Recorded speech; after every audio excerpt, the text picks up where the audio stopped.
Nah, itu Maka, dia. Saya bisa mm, sisa bicara kalau untuk orang Israel. susah ya.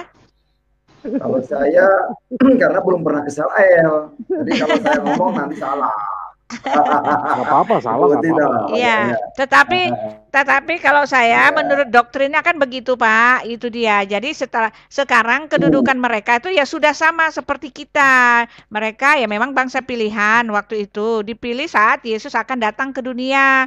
Dari bangsa itulah akan lahir seorang anak dari tunas Daud. Dari bangsa itulah lahir sang penebus. Dari bangsa itulah lahir nabi. Dari bangsa itulah keselamatan itu datang gitu kan. Alkitab mengatakan keselamatan hanya datang dari Ya. bangsa Israel. Lalu Alkitab mengatakan bahwa tidak ada nabi di luar bangsa Israel. Lalu Alkitab mengatakan bahwa penebus itu lahir dari tunas Daud. Jadi bangsa itu memang dipilih betul-betul untuk untuk bekerja sama. Elohim menetapkan bangsa itu untuk bersama-sama dengan dia menyatakan karya keselamatannya. Tetapi kan dibilang setelah dia menebus dosa, setelah dia melakukan karya penyelamatan itu, keselamatan itu sudah diberikan juga untuk seluruh bumi. Barang siapa yang percaya kepadanya tidak binasa melainkan beroleh hidup yang kekal, gitu kan kata Yesus. Lalu dia mengatakan ada Baik. lagi daripadaku domba-domba lain yang bukan dari kandang ini untuk aku jadikan satu kawanan dengan satu gembala. Nah, sekarang kedudukan segala bangsa itu ya sudah sama dengan bangsa Israel. Sudah semuanya istimewa karena keselamatan itu sudah menjadi milik segala bangsa. Jadi dia bukan Alhamdulillah. istimewa lagi, Pak. Itu dia. Bukan istimewa Mantap. lagi. Dia menolak Yesus ya mereka masuk neraka. Dia terima Yesus ya masuk surga. Sudah sama, tidak Mantap. seperti waktu Oh iya. waktu di perjanjian lama Israel bagai biji matamu, bagai biji mata Tuhan. Aku mengasihi Israel. Itu kan pada konteksnya kan sebelum Elohim menyatakan diri bersama bangsa itu. Nah, sekarang semuanya sudah selesai. Kita hanya sekarang tinggal menunggu kedatangannya. Dia sudah naik ke sorga, dan sekarang kita ini ada pada masa penantian saat dia kembali gitu. Tetapi Bagaimana kembali dengan bukannya, tetapi Ibu Pak? kembali untuk menghakimi seluruh isi bumi, bukan lagi untuk kembali seperti waktu itu dia datang lagi menebus dosa lagi, enggak gitu. Iya, Gitu bagaimana ya. dengan 12 suku Iya. Israel yang akan menghakimi seluruh bumi, Bu? Ibu Iya, pernah kalau dengar? di Baik. iya 12 ya Saya silakan Pak jadi Pak gini, Kacek, ya. menurut Al-Qur'an, menurut Al-Qur'annya, Mm-mm. Israel itu adalah orang yang diberi nikmat oleh Allah. Mm-mm. Bukan orang Arab. Israel yang berbunyi surat 2 Al-Baqarah ayat 47 berkata, Ya Bani Israel adkuru ni'mati allati an'amtu alaikum wa ani fadaltukum alal alamin. Aduh, enak banget Pak Kacek. Lanjutin lagi, Bu. Al-Quran Mantap. mengatakan, mantap ya, mantap, mantap. Mm. Itu Mantap. Al-Quran berkata, wahai Bani Israel, ingatlah nikmatku yang aku berikan kepadamu. Dan aku lebihkan kamu di atas umat di alam semesta ini. Jadi yang dibanggakan, ditinggikan oleh Allah itu adalah Bani Israel, bukan Bani Arab. Nah, kalau kita mengikuti Bani Israel, kita pun akan dijadikan orang yang diberi nikmat oleh Tuhan. Tapi orang yang mengikuti Bani Quraisy, Bani Arab, nyungsep nanti di neraka. Itu udah pasti Pak Kacek. Iya, udah pasti. iya itu dia. Tapi, Nah, ini pertanyaan Pak S Blue. Ini pertanyaan yang tadi apa ke-12 suku Israel ya? Ya, Ini ya. di Wahyu 6, Wahyu 7 nih dibilang ya. Ya, betul. Dan aku mendengar jumlah mereka yang dimateraikan itu 144.000 orang yang telah dimateraikan dan semua suku keturunan Israel. Dari suku Yehuda 12.000 yang dimateraikan, dari suku Ruben, dari suku Asyur. Lalu dia bilang suku dari suku-suku ya, suku ke-12 suku Israel. Lalu itu di ayat yang 9, kemudian daripada itu aku melihat sesungguhnya suatu kumpulan besar orang banyak yang tidak dapat terhitung banyaknya dari segala bangsa dan suku dan kaum dan bahasa berdiri di hadapan tahta dan di hadapan anak domba memakai jubah putih dan memegang daun-daun palem di tangan mereka. Nah itu kedua Alhamdulillah. ya. ke-12 suku Israel mendapatkan kasih karunia gitu. Nah, tetapi dikatakan juga di situ, kemudian daripada itu aku melihat sesungguhnya suatu kumpulan besar orang banyak yang tidak dapat terhitung jumlahnya dari segala suku bangsa dan suku kaum dan bahasa. Jadi semuanya Pak, kalau kita masuk surga ya adalah ininya gitu loh. Ya termasuk Jadi Buti dan Pak MKC ya. dari segala suku ya, ini kan peristiwa ini di apa nih namanya nih, saat kita sudah ada di sorga ini kan, segala suku katanya. Lalu dia bilang bangsa Arab ya Pak KC. Ya, nggak ada ditulis di sini bangsa Arab. Dan dengan suara nyaring mereka berseru keselamatan bagi Allah kami yang duduk di atas tahta dan bagi anak domba, dan semua malaikat berdiri mengelilingi tahta dan tua-tua dan keempat makhluk itu mereka tersungkur di hadapan tahta itu dan menyembah Allah sambil berkata amin amin, pujian dan kemuliaan dan hikmat dan syukur dan hormat dan kekuasaan bagi Allah kita sampai selama-lamanya. Jadi itu untuk semua orang Pak. Sudah. Jadi nggak ada lagi bilang Yesus kan hanya untuk orang Israel gitu kan, nggak ada Pak. Terjawab ya Bu ya. Terjawab dibilang. Iya, terjawab ya, luar biasa ya. Dari segala suku. Tidak ada yang spesial lagi ya bangsa Israel. Nggak ada yang spesial, nggak ada. Kita semua spesial ya, kecuali bangsa Arab. Nah ini dia, ada kecualinya. Ya. Ayo Pak Aceh. Bangsa Arab tidak masuk hitungan. Nabinya aja nggak tertulis di Al-Quran. Jangan begitu Bapak. Kan mereka manusia juga Pak. Kita boleh berbohong, kita harus jujur. Kalau memang tidak ada tertulis di Al-Quran, ya sebut aja tidak ada tertulis. Jangan diada-adakan, dusta. Kalau yang tidak ada diada-adakan itu pendusta namanya. Ya. Iya. Ya, begitu saja ya, Aisblu ya. Saya puas. Oke. Jawabannya Buti, terima kasih. Pak MKC, terima kasih banyak. Saya live ya. Ya, Tuhan Yesus berkati ya, Aisblu. Oke, Tuhan Yesus berkati. Shalom alaikum. Ya, salam alaikum.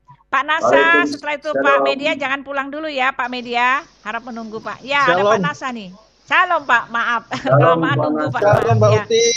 Tetap semangat. Semangat. Ya, tetap semangat dalam keadaan apapun, situasi apapun. Percayalah selalu bahwa Tuhan Yesus selalu beserta kita. Amin. Haleluya. Ya, amin. Pak KC makin kece aja. Shalom. Ya, biasa. Shalom. Juga selamat malam ya, media ya. Ada media channel. Terus ada satu lagi nggak kelihatan. Oh, ini siapa ya? Ya, selamat malam ya. Oke. Pak KC. Lolita ya. Oh, Lolita. Oke.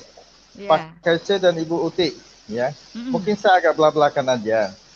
Ya, ini saya coba pikir-pikir, saya coba renungkan gitu ya. Kok orang Kristen tuh fanatik banget? Ya, kenapa saya katakan fanatik? Di situ dikatakan bahwa yang bisa membawa kita ke surga hanya Yesus. Nah, kita kan punya agama. Nah, di Indonesia ada resmi ya, ada Hindu, Buddha, Konghucu, Katolik, ya, Kristen, juga Islam, ya kan? Nah, tolong kasih penjelasan. Kenapa kok orang yang Kristen fanatik? Silakan. Ya, kenapa tuh Pak KC? Silakan Pak. Baik, terima kasih pertanyaan yang luar biasa. Kenapa Kristen fanatik pengikut Yesus begitu meyakinkan akan sampai masuk surga? Karena Yesus itu berasal dari Allah, kembalinya kepada Allah berikut pengikutnya. Nah, yang tidak mengenal Allah pasti masuk neraka. Persoalannya minimal kan tertulis di kitab sucinya. Kalau Yesus, Isa Al-Masih dan pengikutnya itu tertulis di Al-Quran akan kembali kepada Allah. Sedangkan Muhammad tidak tertulis akan membawa manusia kepada Allah. Maka wajib hukumnya ditinggalkan ajaran Muhammad. Begitu. Karena tidak tertulis di Al-Quran bahwa Muhammad bin Abdullah akan memberikan syafaatul uzma di akhirat. Tidak ada secari sampai botak, itu nggak ada di ayatnya di Al-Quran. Nah, kalau yang mengikut Yesus itu punya kepastian. Karena tertulis di dalam Yohanes 14 ayat 3. Aku pergi ke sana untuk menyediakan tempat bagimu dan aku akan datang kembali menjemput kamu supaya di mana aku berada kamu pun berada. Itu satu jaminan. Ayat 6 dikatakan, Akulah jalan, kebenaran, dan hidup. Tidak ada seorang pun yang datang kepada Bapa kalau tidak melalui aku. Jadi di luar Yesus tidak ada jalan keselamatan. Di luar Yesus pasti ke tempat lain. Begitu. Inilah yang membuat saya yakin tidak ada Yesus, percaya Yesus. Amin. Kalau gitu berarti Pak KC egois dong, fanatik dong. Kan setahu saya, yang saya pernah dengar, bahwa kitab tuh kan buat masing-masing agama. Ya kan, buat Kristen ya kitabnya Bible, Alkitab, buat Muslim Al-Quran, buat yang Buddha Tripitaka, buat Hindu itu Weda, nah buat Konghucu saya nggak tahu, itu mungkin Taoisme. Bukankah setiap agama sudah ada kitabnya masing-masing, ya kan? Nah sudah tentu kan di masing-masing kitab itu pasti ada jalan yang lurus atau gimana gitu loh. Nah tolong Pak KC atau Bu Uti kasih penjelasan. Terima kasih. Gimana tadi pertanyaannya Pak? Pertanyaannya bagaimana? Ya masing-masing agama kan ada kitabnya gitu loh. Ya kan masing-masing. Jadi saya pernah dengar ya katanya, contoh kalau Alkitab itu khusus untuk bangsa Israel, ya kan? Terus buktinya apa kalau bisa sampai ke kita di sini di seluruh dunia? Kemudian kalau Al-Quran kan buat bangsa Arab. Nah, kemudian kan ada kitab Hindu, ya Weda. Nah, terus Buddha Tripitaka. Kalau Konghucu kan Taoisme. Nah, kan masing-masing kitab diturunkan tentu untuk membawa umatnya masing-masing kepada tujuannya masing-masing. Nah, tapi di sini tadi Pak KC katakan bahwa hanya melalui Yesus Kristus. Nah, tolong beri penjelasan. Ya, baik, sekalian. Baik. Ya, silakan Pak KC. Begini, kenapa bukan egois, tapi kalau kebenaran kita harus tetapkan dengan tegas. Tidak ada ayatnya di Alkitab, di Al-Quran bahwa agamamu menyelamatkanmu. Itu. Jadi meyakinkan keselamatan melalui Yesus bukan egois, tapi ini kebenaran harus ditegaskan. Jangan sampai yang tidak ada di Al-Quran, yang tidak ada di Alkitab, diada-adakan. Ini yang harus tegas. Jadi tidak ada ayatnya orang diselamatkan oleh agamanya. Mereka benar, Al-Quran katanya umat Islam, hadis umat Islam, fikih umat Islam. Umat Islam ini terlalu banyak kitab, bingung. Terus Nabi Adam juga nabinya Islam. Terus Ibrahim juga Islam, semuanya Islam semua. Ya, jadi itulah yang membuat bingung mana yang benar, begitu. Kitabnya hadis Islam, terus Quran Islam, fikih juga Islam, ijma qiyas karangan manusia juga Islam. Itu pedoman umat Islam. Ya kalau memang umat Kristen pedomannya satu, Alkitab aja udah cukup, begitu. Umat Hindu juga Weda, umat yang lain Tripitaka. Itu nggak banyak. Yang banyak kitabnya itu umat Islam. Yang banyak nabinya juga Islam. Katanya nabinya bin Abdullah, satu Muhammad Mustafa, Muhammad Toha, terus Muhammad ada lagi, Muhammad Badri, ada lagi Muhammad. Pokoknya banyak gitu. Jadi makanya umat Islam ini sekarang sedang kebingungan. Di akhirat Muhammad sendiri tidak bisa menyelamatkan. Begitu. Jadi di akhirat Muhammad tidak bisa menyelamatkan dan tidak ada ayatnya Muhammad bin Abdullah akan menjadikan juru selamat. Jadi untuk apa diikuti? Begitu. Maka layak hukumnya ditinggalkan kalau yang tidak bertanggung jawab kepada umatnya. Kita beragama butuh keselamatan, bukan bangga-banggaan membanggakan negara Arab, bukan. Saya butuh mengikuti Islam itu dulu butuh keselamatan. Bukan mencari agama membanggakan negara luar, membenci negara sendiri, bukan itu. Ya, tapi kebanyakan orang yang sekarang itu membenci negeri sendiri, pemimpinnya dolim, yang bagus itu negara Arab. Padahal ada yang pernah jadi ISIS, jadi pejuang mujahidin di Syria, balik lagi ke Indonesia nyesel, katanya angkat jadi jenderal di sana. Ternyata di sana cuma dikorbankan saja, suruh perang, balik saja minta bantuan dari negara lain. Nah itulah pembohongan yang harus kita buka. Tidak boleh dibiarkan. Tidak ada ayatnya agamamu menyelamatkanmu. Tidak ada ayatnya di Al-Quran Muhammad bin Abdullah akan memberikan syafaatul udma. Tidak ada. Tidak satu ustadz pun bisa membuktikan ayat sampai sekarang. Ya, jadi percuma membanggakan Muhammad yang tidak dikenal, akan rugi nanti di akhirat. Nah, ini yang perlu direnungkan. Oke, terima kasih. Itu aja Pak Nasa. Oke, ya, jadi saya terima kasih. Mungkin Bu Uti ada ini tambahan dari Pak Kaceh.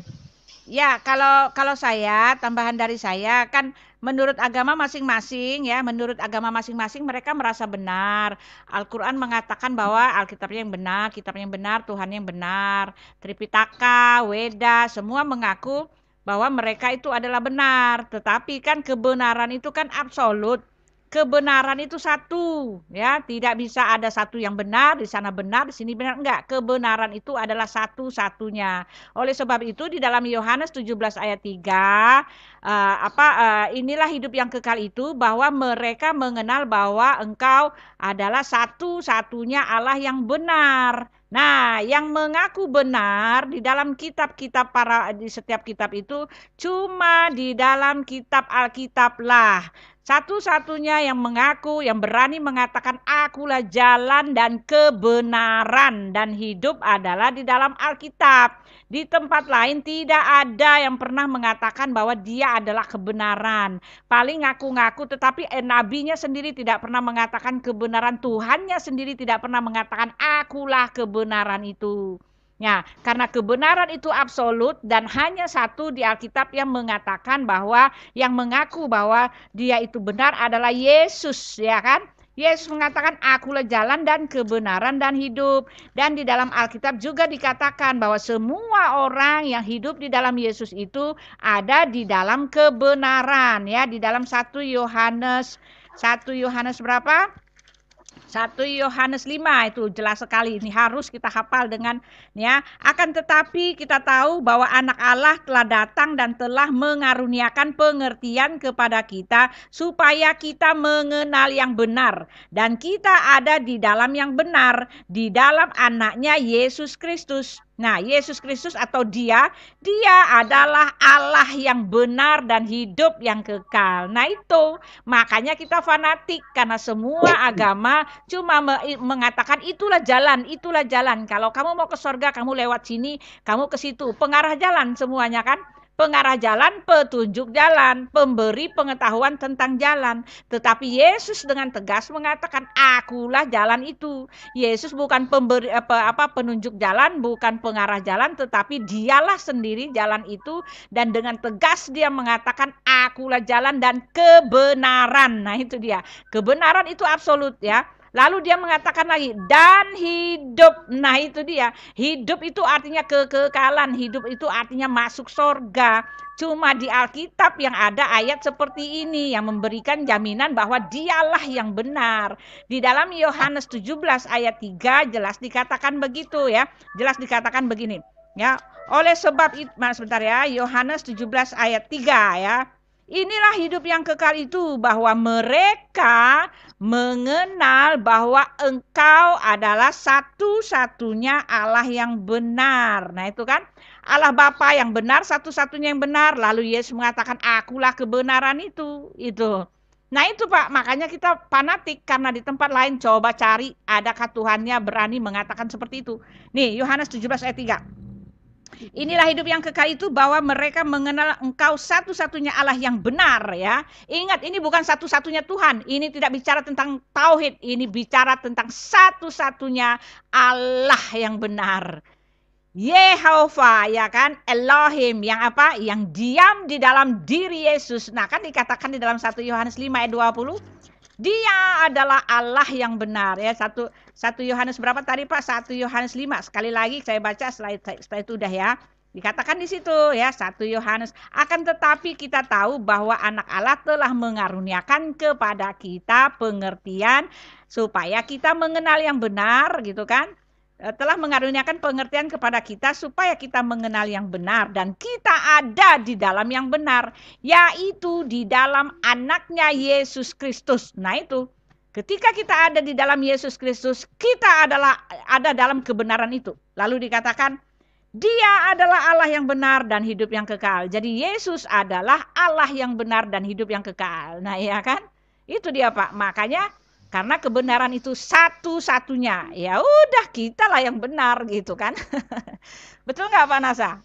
Iya, Oke, jadi saya dari apa yang disampaikan Bu Uti sama Pak Kace, ya saya tangkap intinya gini.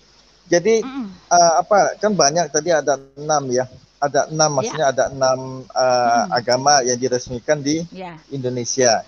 Ya, tapi bukan berarti Tuhan ada 6 ya, betul ya? Tidak. Tuhannya itu. bukan berarti di antara yang benar ya. Yang lain hanya pembenaran ya kan? Yang lain hanya pembenaran. Artinya hanya ada satu Tuhan yang benar kan, yang penguasa alam semesta ini. Engkaulah satu-satunya Allah yang benar, bukan satu-satunya Tuhan, bukan tauhid, tidak bicara tentang tauhid. Ya, jadi hanya satu-satunya gitu ya. Terus tadi Pak Kace juga sampaikan bahwa kenapa fanatik, ya kan? Karena hanya keselamatan hanya ada di dalam Yesus Kristus, begitu ya Pak Kace ya. Di luar itu tidak ada gitu ya. Nah bukan Pak Kace ngarang-ngarang sendiri kan, bukan Bu Uti ngarang-ngarang sendiri, bukan kan? Ya enggak lah, kan di dalam itu. Mungkin Kisah Para Rasul 4. Bisa dikasih dalilnya di mana Kisah Para Rasul 4. Kisah Para Rasul 4. Kalau menjawabnya Yohanes 14 ayat 6 itu tadi, akulah jalan kebenaran dan hidup, tidak ada seorang pun datang kepada Bapa kalau tidak melalui aku. Nah itu dalilnya. Nah, itu dalilnya tepat itu. Itu dalilnya ya. Itu apa? Ya. Oke. Maka saya katakan tidak keselamatan melalui yang lain gitu. Oke. Terus Bu Uti tadi ayat apa dalilnya apa ya? Kisah Para Rasul 4 ayat 12. Dan keselamatan tidak ada di dalam siapapun juga selain di dalam Dia, sebab di bawah kolong langit ini tidak ada nama lain yang diberikan kepada manusia yang olehnya kita dapat diselamatkan. Itu Pak. Oh, itu dalilnya ya, itu dasarnya ya. Iya. Bukankah apa yang Pak Kace sebutkan tadi sama Bu Uti sebutkan di kitab-kitab lain juga ada, seperti Al-Quran, mungkin kitab Pitaka, Weda dan yang lain. Bukannya semua kitab boleh saya jawab Pak. Boleh saya jawab Pak. Boleh saya jawab Pak. Di kitab lain boleh ada ya. Di kitab lain boleh ada. Di kitab lain boleh mengatakan Tuhannya lah yang benar. Kitab lain boleh mengatakan bahwa Dia adalah satu-satunya yang benar. Tetapi kan saya bilang kebenaran itu satu. Dan satu-satunya kitab yang mengatakan bahwa Tuhan sendiri mengatakan. Maksud saya gini, Bu Uti, sorry saya potong nih. Maksud saya. Situ, Pak. Saya mau ke situ. Silakan. Iya. Lalu semua kitab mengatakan satu-satunya Tuhan yang ada di kitab yang mengatakan akulah kebenaran itu ya adalah Tuhan kita sendiri gitu kan. Nah lalu Bapak mengatakan bukankah semua mengatakan yang benar? Itu boleh Pak, semua boleh mengimani, tidak ada masalah, tidak ada problem ketika mereka mengimani bahwa Tuhan mereka lah yang benar. Tetapi Pak, sekali lagi saya mau bilang, yang membuktikan bahwa itu adalah benar atau betul-betul benar hanyalah pembuktian, ya kan? Ketika segala sesuatunya telah ada buktinya, telah ada saksinya, telah ada data sejarahnya, telah ada semua yang memenuhi kualifikasi untuk mengatakan bahwa satu dalil itu adalah benar, ya itulah dia yang benar.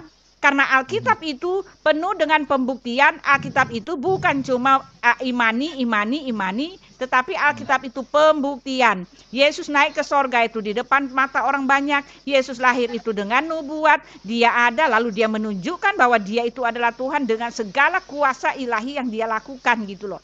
Nah kalau di tempat lain semua cuma katanya Pak, ya. Yang bilang Trimurti, ya kan? Ada tiga Tuhan, itu kan cuma mitos ya kan.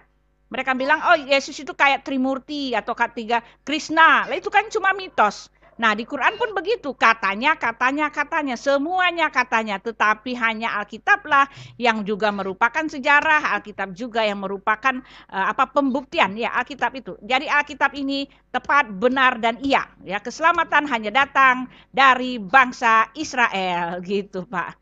Itu aja. Oke, ya kalau diterima sih, ya. Mungkin Pak Kace mau tambahkan, Pak Kace ada tambahan? Pak Nasa ini terlalu lama loh, kasihan ada ini Pak Sola, ada Pak. Jadi saya ambil kesimpulan. Ada Pak Media ya. Udah menunggu lama. Saya ambil kesimpulan bahwasanya. Sebentar ya. Jadi semua menyatakan bahwa dirinya benar, ya. Tapi ternyata hanya di dalam Yesus saja kebenaran sejati. Hanya di dalam Yesus saja yang bisa membawa kita ke surga gitu ya. Oke, benar. Ya, oke. Terima kasih ya Pak Kace untuk pencerahannya, juga Bu Uti. Ya. Oke. Silakan buat yang lain, dan saya tolong turunkan ya. Saya pamit sekalian. Saya sebetulnya mau merespon dia loh. Saya sebetulnya memberi tambahan kepada Bapak tadi itu. Oh ya, Pak Nasa. Silakan. Silakan. Saya saya mau kasih komen dengan pertanyaan yang tadi itu loh. Ya, silakan. Oke, silakan. Jadi jangan diturunkan. Iya. Pak Sola, maaf. Iya. Dari tadi Pak Sola nunggu ya, maaf Pak. Ya, nggak apa-apa. Iya. Itu. Silakan.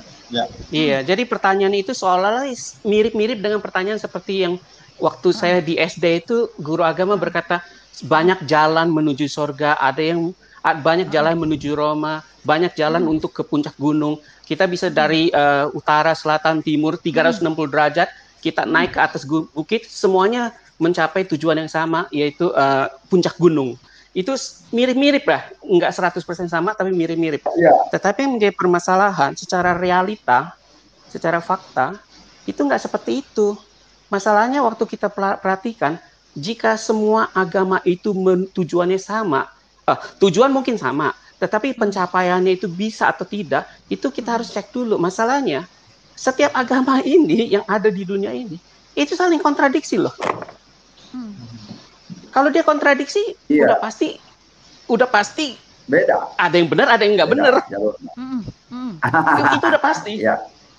Kalau misalnya kalau dia semuanya sekarang begini deh, kalau semua agama itu sama, kenapa nggak semua agama orang Buddha masuk Kristen aja?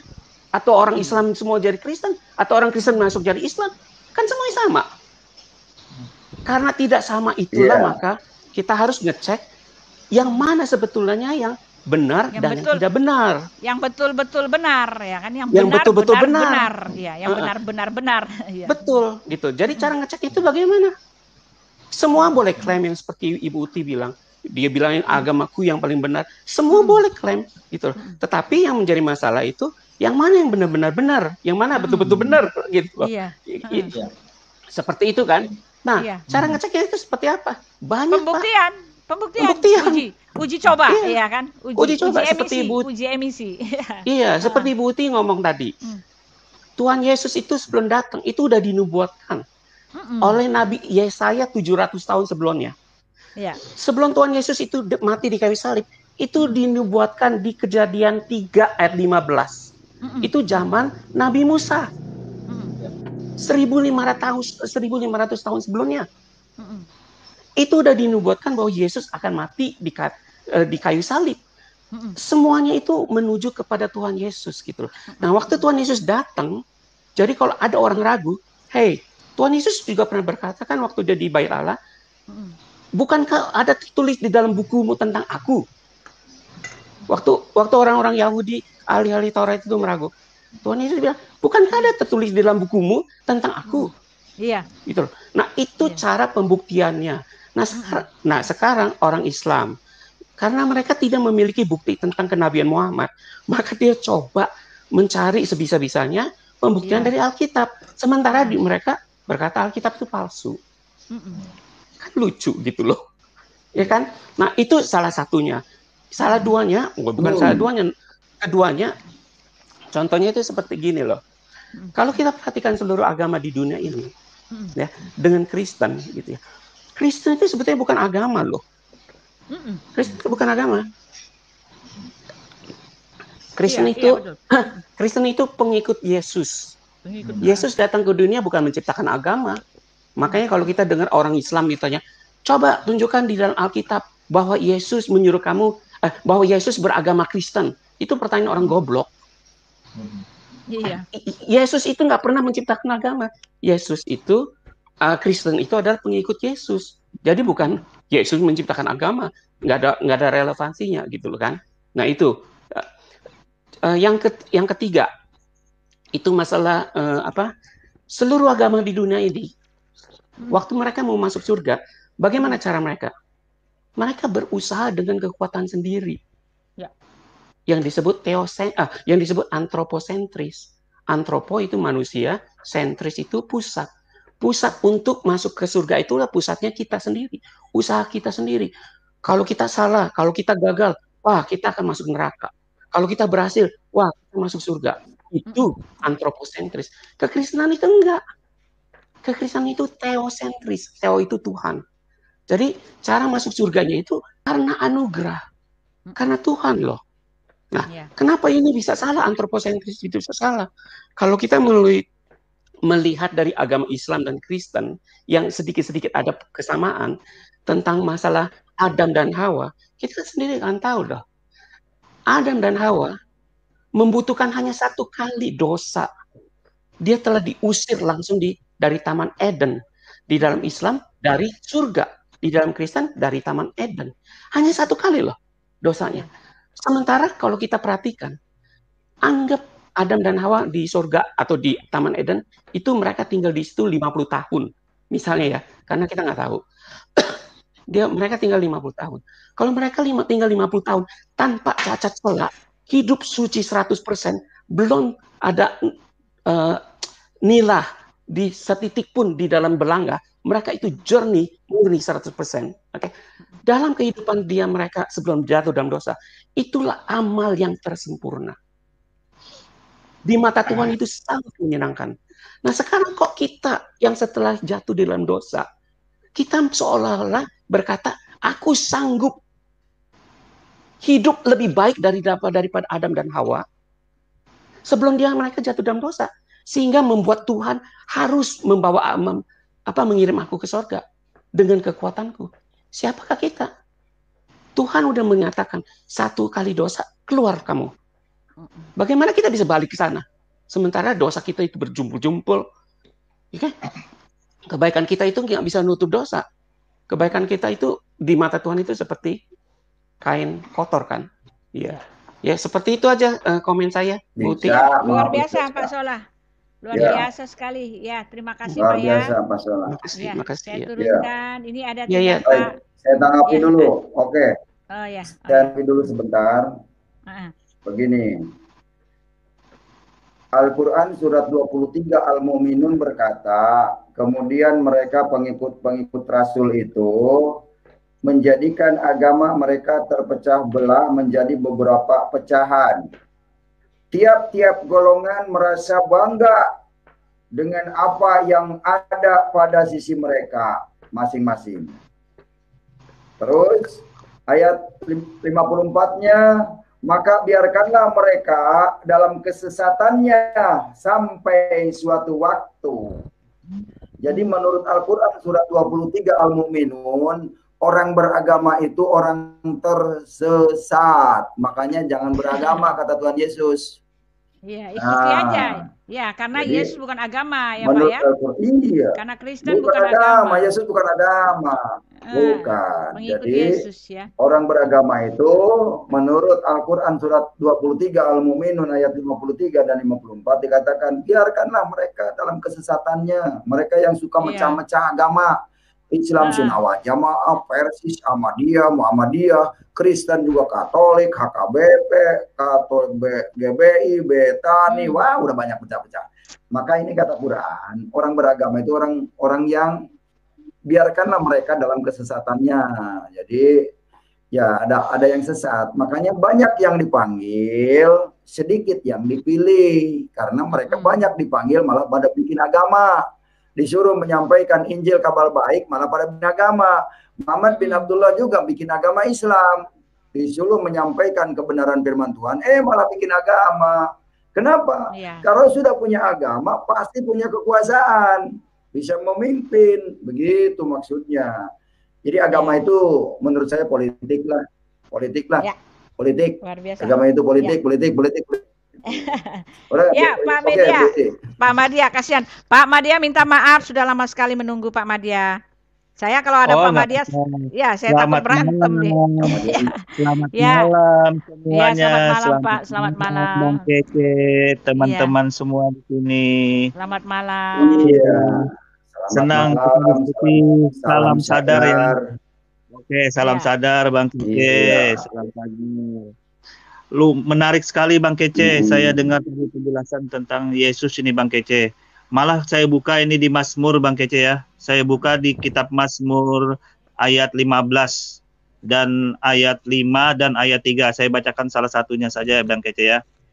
Ini Mazmur, Mazmurnya saya bacakan Mazmur 91 ayat 3 aja Bang Kece. Sungguh dialah yang akan melepaskan engkau dari jerat, penangkar burung, dari penyakit sampar yang busuk. Engkau tidak usah takut terhadap kedahsyatan malam, terhadap panah yang terbang di waktu siang. Wah, luar biasa ini Bang Kece. Terus di Mazmur 91 ayat 10 Bang Kece. Malapetaka tidak akan mampu menimpa kamu, dan itulah tidak akan mendekat kepada kemahmu. Dan tulah tidak akan mendekat kepada kemahmu. Luar biasa Yesus ini ya, keistimewaannya Bang Kece ya. Dia dijaga oleh Tuhan Sang Pencipta Bang Kece. Nah, pertanyaannya Bang Kece, pertanyaannya ada. Pertanyaannya mengapa pada saat Yesus disalib itu kok tidak ditolong Tuhan gitu loh, tidak diselamatkan Tuhan. Ini kan ayat sudah jelas di Mazmur 91 ayat 10, di Mazmur 91 ayat 3 dia ditolong Tuhan di sini informasinya. Nah, pada saat dia di kayu salib kok malah dia dibiarin dibunuh oleh orang Romawi gitu loh. Tolong dijawab, apakah bunuh diri atau dia dibunuh gitu loh? Apakah bunuh diri atau dibunuh? Silakan. Pertanyaan baik. Jawabannya begini gampang. Kenapa Yesus dibiarkan dibunuh? Karena itu tanda kasih. Karena Yesus tidak akan mati dan dia akan turun lagi. Sehingga dikatakan oleh hadis bahwa Isa Al-Masih akan turun lagi. Dikatakan di Al-Quran Yesus akan turun lagi. Jadi sudah jelas. Segala sesuatu akan terjadi Tuhan tahu. Itu rumusannya bukan rumusan manusia. Contohnya yang dekat-dekat, kamu percaya nggak ke Al-Quran? Musa dikejar-kejar Firaun di depan laut, belakang pasukan Firaun. Menurut logika manusia mati itu, pasti habis sama tentara Firaun. Tapi kenapa Tuhan beri jalan, laut saja bisa terbelah? Nah itu sama dengan itu. Buktinya Yesus kan akan turun lagi di hari kiamat. Hadis mengatakan, Alladzi nafsi biyadihi ayun sikana ayan jilla bikum ibnu Maryam hakaman adlan. Nah, demi jiwaku yang ada di tanganmu, di tangannya, telah dekat waktunya Isa putra Maryam akan turun menjadi hakim yang adil. Tuh, hadis mengatakan yang akan turun Isa Al-Masih. Al-Quran mengatakan yang akan turun lagi Isa Al-Masih, bukan Muhammad. Nah, Alkitab mengatakan yang akan turun adalah Yesus. Itu kalau bahasa Arab Isa itu. Nah, di Arab itu artinya Mesihiyah, arti masih pembersih. Begitu. Pak Kece, pada saat dosa. Begitu jawabannya ya. Pak Kece, yang saya tanyakan pada saat Yesus di tiang salib itu bunuh diri atau dia dibunuh, Pak Kece? Bunuh diri atau dibunuh? Saya boleh jawab nggak gantian? Saya boleh jawab nggak Pak Madia? Dengan ayat. Pak Kece, ya. Habis ini Pak Kece lagi, saya mau pengen ngejawab juga Pak Kece tentang ya. Jadi gini Pak Madia ini saya tahu Pak Madia mengambil ayat. Pak Madia mengambil ayat di dalam Matius 4 ya. Itu peristiwa pada saat di Mazmur 91 ayat 10. Di Mazmur 91 ayat 10. Iya. Itu kan ada ini Mazmur 91 ini kutipan dari pernyataan iblis ya kan, pernyataan iblis untuk Yesus. Saya tahu arah maksud dari Pak Madia, karena di situ iblis mengatakan, lalu iblis membawanya ke kota suci untuk menempatkan dia di bumbungan Allah, lalu berkata kepadanya, jika engkau anak Allah, jatuhkanlah dirimu ke bawah, sebab ada tertulis mengenai engkau, ia akan memerintahkan malaikat-malaikatnya dan mereka akan menantang engkau di atas tangannya. Nah itu, yang tertulis itu di dalam Mazmur 91. Ini adalah konteksnya adalah iblis dengan Yesus sedang saling serang dengan memakai ayat. Yang dimaksud iblis itu sebab ada tertulis itu adalah Mazmur 91 bahwa Yesus tidak akan celaka, Yesus akan diselamatkan. Tetapi apa jawab Yesus di situ ya? Ya, apa jawab Yesus? Yesus berkata kepadanya, ada pula tertulis, jangan engkau mencobai Tuhan Allahmu. Nah itu, ini kuncinya. Ya, iblis memakai, dengar dulu. iblis memakai ayat itu untuk menyatakan bahwa Yesus akan diselamatkan karena dia anak Allah, ya. Karena konteks di dalam Mazmur 91 ini ada aman dalam lindungan Allah. Ini untuk anak Allah. Tetapi Yesus dengan iblis itu mengaku bahwa dia bukan anak Allah yang di sini yang dimaksud di ayat Mazmur 91, tetapi Yesus di sini mengaku bahwa dia itu adalah Tuhan Allah. Jadi ayat ini nggak kena. Jadi betul Yesus memang akan disalib. Karena yang akan dilindungi itu bahwa malaikat akan menantang dengan tangannya itu di dalam Mazmur 91 ini konteksnya adalah untuk anak Allah, untuk umat Allah. Jadi ayat ini nggak nyambung, Pak. Saya tahu maksudnya itu. Jadi yang ini untuk anak Allah, Pak, untuk manusia, Pak, untuk manusia. Saya bacakan dulu ya, Mazmur 91 ayat 10. Malapetaka tidak akan menimpa kamu. Yesus dan pula tidak akan mendekati pada kamu. Ini untuk nggak untuk Yesus, Pak, karena Yesus mengaku anak Allah, konteksnya di situ. Yesus mengaku anak Allah. Yesus mengaku Tuhan Allah, bukan anak Allah. Ini untuk orang biasa seperti Bapak, seperti Daud yang akan dilindungi. Tetapi Yesus dia mati di kayu salib itu bukannya dia tidak dilindungi, karena itu memang kemauannya dia, karena untuk menghapus dosa. Jadi Bapak nggak nyambung, konteksnya itu nggak nyambung, Pak. Berarti ayat ini bukan untuk Yesus ya, ayat 91. Bukan untuk Yesus, bukan untuk Yesus. Ini untuk manusia, untuk Daud, untuk Daud. Iya, Mazmur untuk Daud. Raja Daud. Ya, betul. Tapi contoh gini, ada contoh terdekat. Pertanyaan saya belum dijawab, bunuh diri atau dibunuh? Lah, ketika Bapak mengatakan bunuh diri atau dibunuh, ya, nggak bisa, Pak. Sebentar, Pak. Bunuh diri atau dibunuh? Ya. Pak, kalau Bapak mengatakan bunuh diri atau dibunuh itu pertanyaan yang konyol, Pak. Ya. Jadi yang benar gimana? Yang benarnya bagaimana? Yesus mengatakan, aku datang bukan untuk dilayani, melainkan untuk melayani dan memberikan nyawaku menjadi tebusan bagi banyak orang. Itu nggak ada, Bapak nggak bisa menanyakan bunuh diri atau dibunuh, karena Yesus mengatakan memberikan nyawaku untuk menjadi tebusan bagi banyak orang. Jadi itu adalah kemauan Yesus sendiri. Dia bukan bunuh diri di situ, nggak bisa bilang bunuh diri. Bunuh diri itu untuk orang, dengar Pak, bunuh diri itu untuk orang yang membunuh diri sendiri. Tetapi Yesus itu dia mati bukan untuk mati buat dirinya sendiri, tetapi dia mati untuk Bapa gitu loh, menjadi tebusan bagi Bapa. Jadi pertanyaan ini konyol. Dia tidak bunuh diri, tetapi dia menanggung segala dosa kutuk Bapa gitu loh. Nggak ada istilah bunuh diri dan dibunuh di sini. Kalau dibunuh memang waktu itu dia mati, tetapi kalau Bapak mengatakan dia bunuh diri, enggak Pak. Dia datang untuk menjadi penebus dan juru selamat. Sudah tercatat, sudah dinubuatkan, sudah direncanakan, sudah dipersiapkan, sudah disosialisasi ratusan tahun sebelumnya. Ini karya besar, Pak. Ini bukan soal bunuh diri dan dibunuh. Ini soal penebusan dosa, karya keselamatan gitu loh, Pak. Ya, lanjut Pak Aceh. Saya ngerti, Bu. Saya ngerti kalau itu maksudnya itu kan dalam posisi ini kan dia kan Tuhan Maha Kuasa nih. Yesus Tuhan, dianggap Tuhan Maha Kuasa. Berarti Tuhan kan otomatis dia kan tahu dirinya. Berarti dia menyerahkan dirinya untuk dibunuh kan.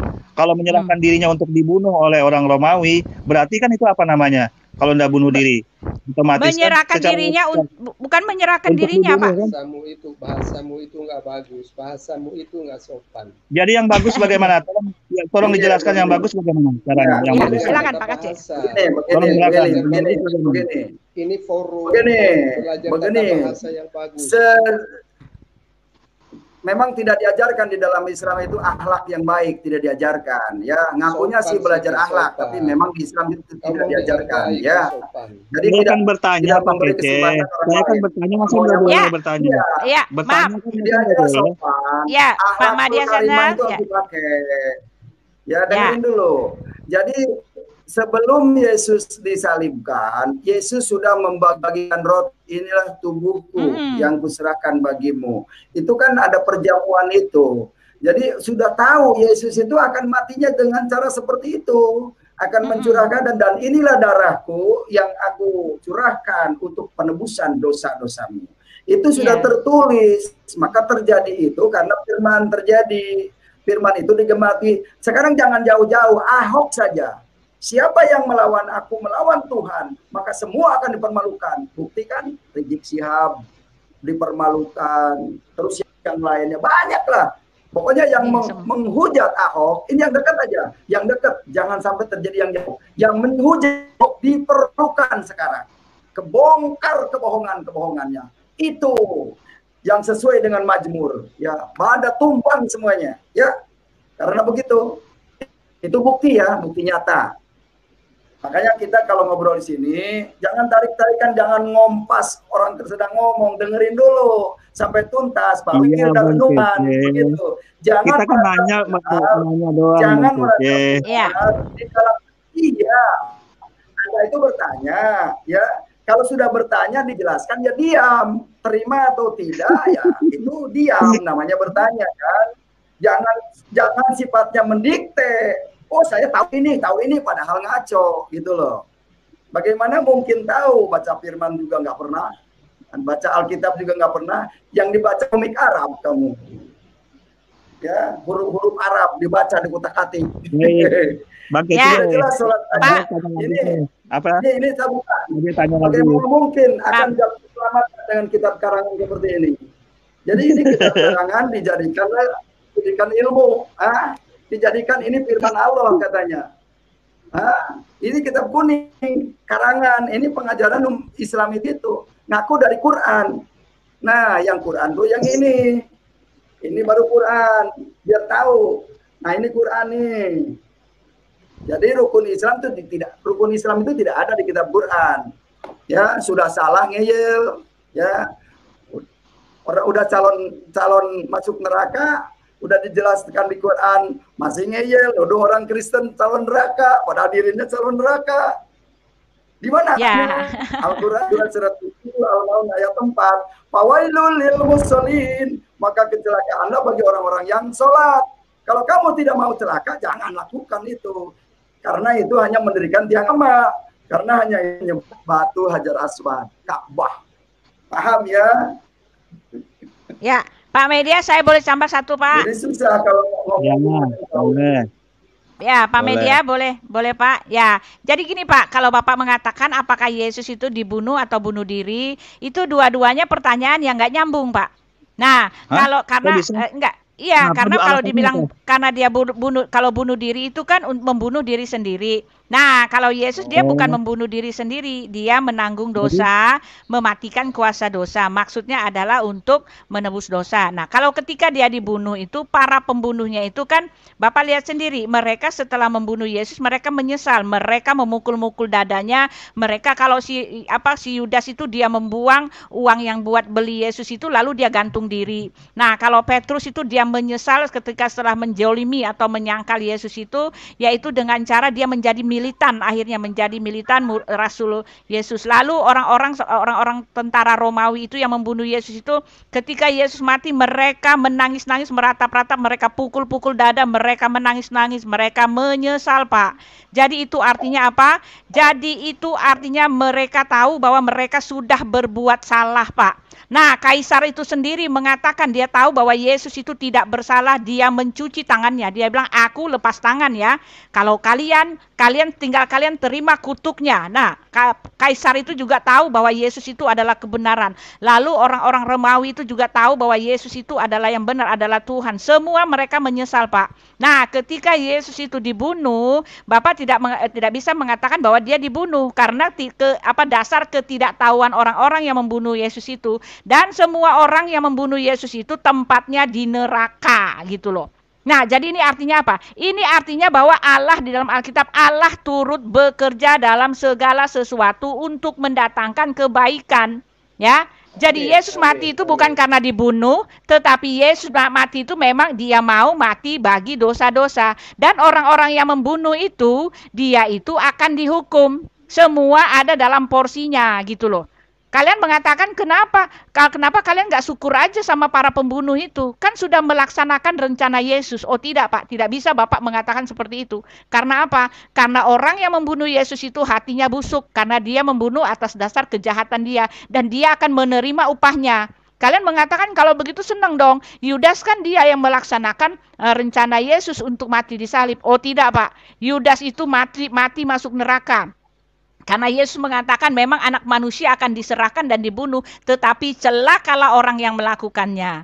Jadi begitu Pak. Jadi nggak ada Bapak nggak bisa bilang dia dibunuh atau membunuh, nggak ada Pak. Semuanya ada dalam porsinya. Yesus datang untuk menebus dosa manusia dan yang membunuh Yesus itu masuk neraka, gitu Pak.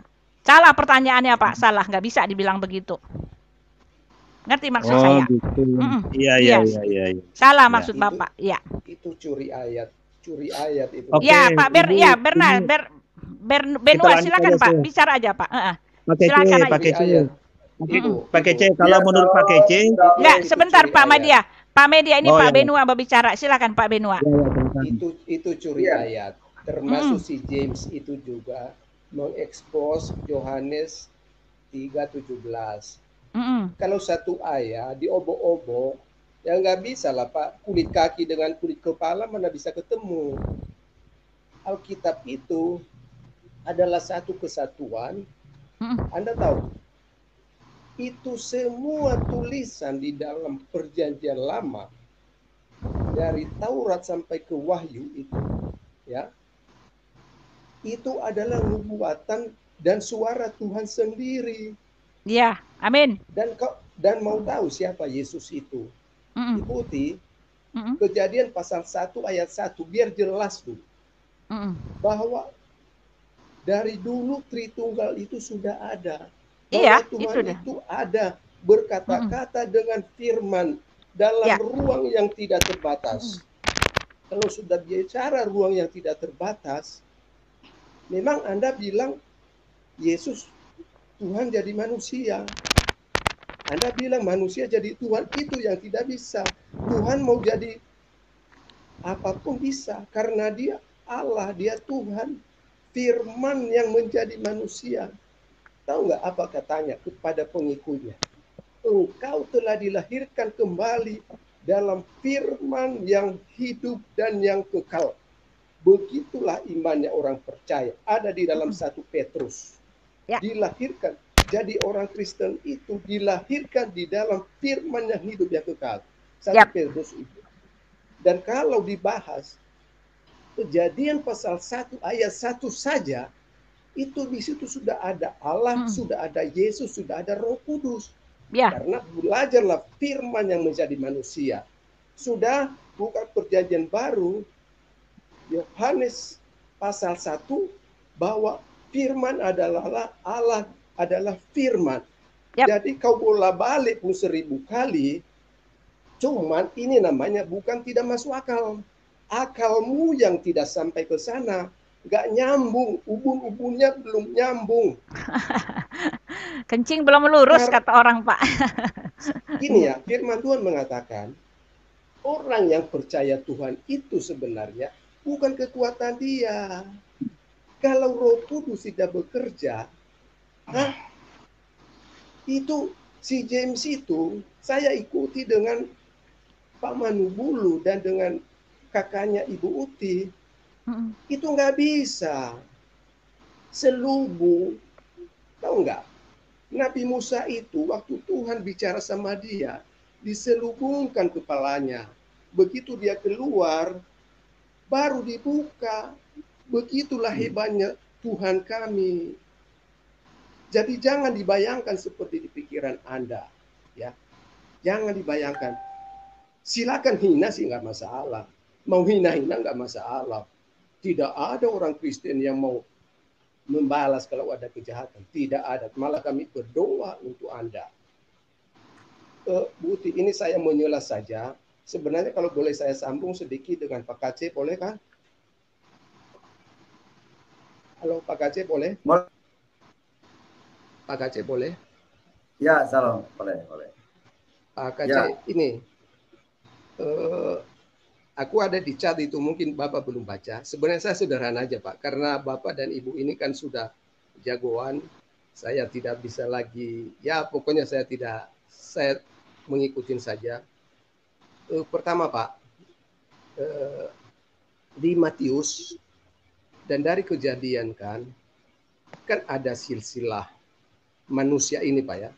Artinya dari Adam sampai Abraham, sampai kepada Isa, Yakub, dan lain-lain. Kalau kita bicara Yesus kan ada silsilahnya, Pak. Dari atas ke bawah dan dari atas ke bawah. Dari bawah ke atas. Ngerti kan, Pak? Saya mau tanya. Di dalam Kejadian kan saya lupa pasalnya, Bu Uti, bahwa raja-raja turunan Ismail ada.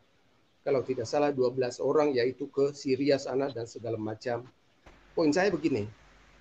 Pak Kacek kan sudah khatam nih. Coba dikasih tahu ke kita dari Ismail yang saya tahu anaknya ada 2, Nebayo dan Kedar, dan salah satu anaknya dikawinin oleh kakaknya Habil, siapa ya? Kain. Kain. Ya, saya mau tanya Pak Kace, siapakah atau dari Ismail itu sampai ke Muhammad, kenapa nggak ada silsilahnya? Mungkin Alkitab tidak menulis, mungkin Pak Kace masih lebih tahu lah. Ya kan Pak? Kedua, begini Pak Kace, saya ini sudah pernah jalan naik mobil masuk dari Jordania, melewati semua ke Aman, Yerusalem, saya kelilingi berhari-hari, berminggu-minggu. Lalu saya keluar dari Mesir, semua laut mati saya jalanin, terusan Suez, keluar ke Mesir. Mesir itu sampai detik ini Pak termasuk Afrika itu Pak. Ya kan Pak? Loh, nah, Pak Kace hilang nih. Kemana dia? Hilang Pak Kace. Waduh, kalau nggak itu keluar enggak di ya itu apa mungkin sinyalnya hilang. Hujan ini di sini, mungkin sinyalnya hilang. Di sini pun hilang, Pak. Jadi gimana ini? Saya terus ini karena Pak Kace. Ya terus aja. Ya, Pak Media, gimana Pak Media? Sebentar, Pak. Aku mau tanya sama Bapak ini sudah, ini. Tolong dijawab aja ini, Pak. Kita bicara di Yohanes 5 ayat 37. Bapa yang mengutus aku, dialah yang bersaksi tentang aku. Kamu tidak pernah mendengar suaranya, rupanya pun tidak pernah kamu lihat. Di Keluaran 33 ayat 20, lagi firman-Nya, engkau tidak tahan memandang wajahku, sebab tidak ada yang memandang aku dapat hidup. Nah, dari informasi identitas Tuhan, identitas Sang Pencipta di dalam Bible ini menunjukkan bahwa Tuhan tidak bisa dilihat, diserupakan dalam bentuk apapun. Nah, kemudian ada ayat kembali yang menegaskan bahwa Tuhan itu menjelma menjadi manusia, menjadi makhluk yang bernama Yesus. Nah, bagaimana Anda menilai ini? Apakah Allah tidak plan? Apakah tidak berkontradiksi ini ayat kalau ada kemudian ayat yang menunjukkan Tuhan menjadi makhluk? Silakan jawab. Boleh saya jawab, Bu? Ya, saya dulu sebentar Pak ya, kepengen juga jawab sebentar ya. Habis itu Pak Aliong ya, habis itu Pak Benua ya. Kita jawab bertiga ya, Pak Media boleh ya. Jadi Bapak bisa. Ya, ini Pak tadi apa kamu tidak pernah mendengar suaranya, rupanya pun tidak ya Pak. Ayat berapa tuh Pak? Yohanes berapa Pak? Di Yohanes 5 ayat 37. Oh ya. Enggak, ini saya. Yohanes 5 ayat 37 lalu enggak ini Alkitab saya lepas ininya jadi. Ya, kamu tidak pernah ya 37 ya nih ya. Saya bacakan ya Pak pelan-pelan ya. Nah, silakan bacakan. Bapa yang mengutus aku, dialah yang bersaksi tentang aku. Kamu tidak pernah mendengar suaranya, rupanya pun tidak kamu lihat. Nah, ingat ya. Ayat 38, dan firman-Nya tidak menetap di dalam dirimu, sebab kamu tidak percaya kepada Dia yang diutusnya. Itu Pak, ini konteksnya adalah Yesus bicara kepada orang Farisi. Ya, makanya orang Farisi, orang Farisi itu tidak kenal Tuhan. Jadi yang dimaksudkan kamu tidak pernah dengar suaranya itu, kamu nggak tahu siapa itu Tuhan. Kamu nggak pernah merasakan suara batinnya Tuhan itu di dalam hatimu. Kamu nggak melihat Tuhan, kamu nggak punya Tuhan. Itu maksudnya. Dia sedang memarahi orang Farisi. Itu loh, maksudnya kamu nggak pernah dengar suaranya gitu loh. Kayak Bapak tuh, Bapak nggak pernah nggak pernah datang kepada Allah, mendengar suaranya tuh maksudnya duduk, berdoa gitu, menyerahkan hati. Ini bicara tentang itu Pak. Bicara tentang ketidakpunyaan bangsa orang Farisi itu kepada Tuhan. Nggak pernah dengar suaranya, nggak pernah lihat mukanya, nggak pernah berdoa, begitu maksudnya. Ini tidak berkata bahwa Tuhan tidak boleh dilihat. Tidak Pak, karena sejak awal Elohim itu datang ke dunia, dia sudah menampakkan diri. Tidak ada ayat di dalam Alkitab yang mengatakan Elohim tidak bisa dilihat. Dia menampakkan diri kepada Musa, bahkan Musa itu, dialah Elohim itulah yang membawa bangsa Israel itu keluar dari Mesir gitu loh. Dia memang tidak bisa dilihat, tetapi maunya dilihat. Sejarah mencatat bahwa dia selama bangsa Israel itu, di dalam kitab tanah itu, Elohim itu menyatakan diri berkali-kali, Pak. Bahkan ada bersama dengan bangsa Israel itu. Dan ayat ini nggak ada hubungannya dengan itu, Pak. Ini ayat bicara tentang ketidakpercayaan bangsa orang-orang Farisi itu kepada Tuhan gitu loh. Coba, maksudnya gini, Ibu, Pak. Nih, ayat 38 ya. Ayat 20. Keluaran 33 ayat 20, silakan. Keluaran 33 ayat berapa? Ayat 20. Ya, saya baca ya. Keluaran 33 ayat 20. Sebentar. Nah, ini dia. Mungkin masih di Gunung Sinai itu Ibu Uti. Ya, sebentar. Sebentar, Pak. Sebentar. Biar ya. puas dia, biar puas ya, dia. Sebentar. 33 ayat 20 ya, Pak ya? Pak Madia? Ayat berapa, Pak? Ayat 20. Ya, Keluaran ini saya baca. 20. Ya, ini bacain ya. Ayat 20 lagi firman-Nya, engkau tidak tahan memandang wajahku sebab tidak ada orang yang memandang aku dapat hidup. Nah, benar sekali, Pak. Engkau tidak tahan memandang wajahku sebab barang siapa yang memandang wajahku akan mati. Itu ada di Keluaran 20. Ketika Elohim itu datang menampakkan diri pada mati, Pak. Ya, di dalam Keluaran 20. Ya. Itu artinya kalau Tuhan menjelma menjadi manusia Yesus berarti banyak mati dong. Oh, ya kan, tidak, Tuhan, Pak. Tidak. Tuhan. Nah, ini dengar ya. Ini konteksnya.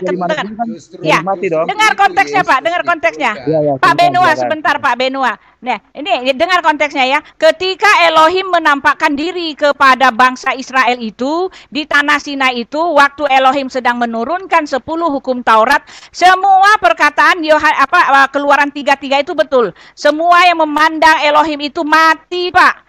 Nah, sekarang Bapak lihat, setelah mereka mati, banyak yang mati, mereka mengatakan kepada Musa, Musa, kami nggak mau lagi Elohim itu menampakkan diri kepada kami. Kami nggak mau mati ya. Bapak baca di dalam Keluaran 22. Ya, 20. Kami nggak mau mati. Kalau Elohim masih mau menampakkan diri kepada kami, tolonglah supaya dia datang dalam wujud yang tidak membuat kami mati. Ini berdasarkan permintaan bangsa Israel itu. Lalu di dalam Ulangan 18 itu Bapak baca, permintaan bangsa Israel itu digenapi. Lalu Musa mengatakan seorang nabi akan diberikan kepadamu tepat seperti yang kamu minta dahulu dalam perkumpulan raya bahwa kamu tidak mau melihat Elohim karena kamu takut mati. Nah, ini ya, di dalam ulangan 18 saya kasih tahu ya. Di dalam Ulangan 18 jelas, Pak, Kejadian Keluaran. Sebentar. Nih saya baca. Iya. Nih ya, Ulangan, Pak ya. Sabar, Pak. Ulangan 18 ya. Karena apa, Pak? Karena membuat bangsa itu mati, mereka minta nabi, Pak. Nah, nabi bukan Tuhan. Minta nabi tapi bukan Tuhan ya. Elohim yang menampakkan diri dalam wujud yang tidak membuat mereka mati. Itu konteksnya. Nih 18 ya. Nah, ayat 15. Saya lihat di sini ya. Di sini dikatakan. Bilangan. Salah. Nah, ini Ulangan, sabar ya. Ini masih bilangan. Ya, ini dia. Sabar ya, Pak ya. Santai. Ya.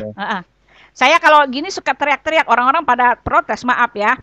Nih, seorang nabi, nah saya pelan-pelan ya. Seorang nabi dari tengah-tengahmu, dari antara saudara-saudaramu, sama seperti aku akan dibangkitkan bagimu oleh Tuhan Allahmu. Dialah yang harus kamu dengarkan. Nah, ayat 16. Tepat seperti yang kamu minta dahulu kepada Tuhan Allahmu di Gunung Horeb pada hari perkumpulan dengan berkata, tidak mau aku mendengar lagi suara Tuhan Allahku, dan api yang besar itu tidak mau aku melihatnya lagi, supaya jangan aku mati. Nah, Lalu berkatalah Tuhan kepadaku, apa yang dikatakan mereka itu baik. Nah, kan Elohim memenuhi permintaan mereka. Seorang nabi akan kubangkitkan bagi mereka dari antara saudara mereka seperti engkau ini. Aku akan menaruh firmanku dalam mulutnya dan ia akan mengatakan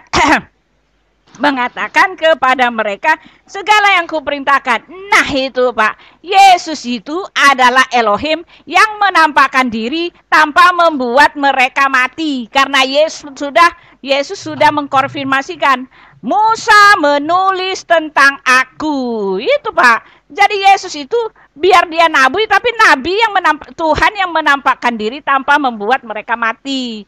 Karena di dalam Alkitab tidak ada hukum yang mengatakan Tuhan tidak mau menampakkan diri. Oh salah Pak. Ya, yang Bapak pakai di dalam Yohanes 5 ayat berapa tadi itu konteksnya enggak nyambung Pak. Itu konteksnya untuk orang Farisi yang enggak kenal Tuhan, itu maksudnya Pak.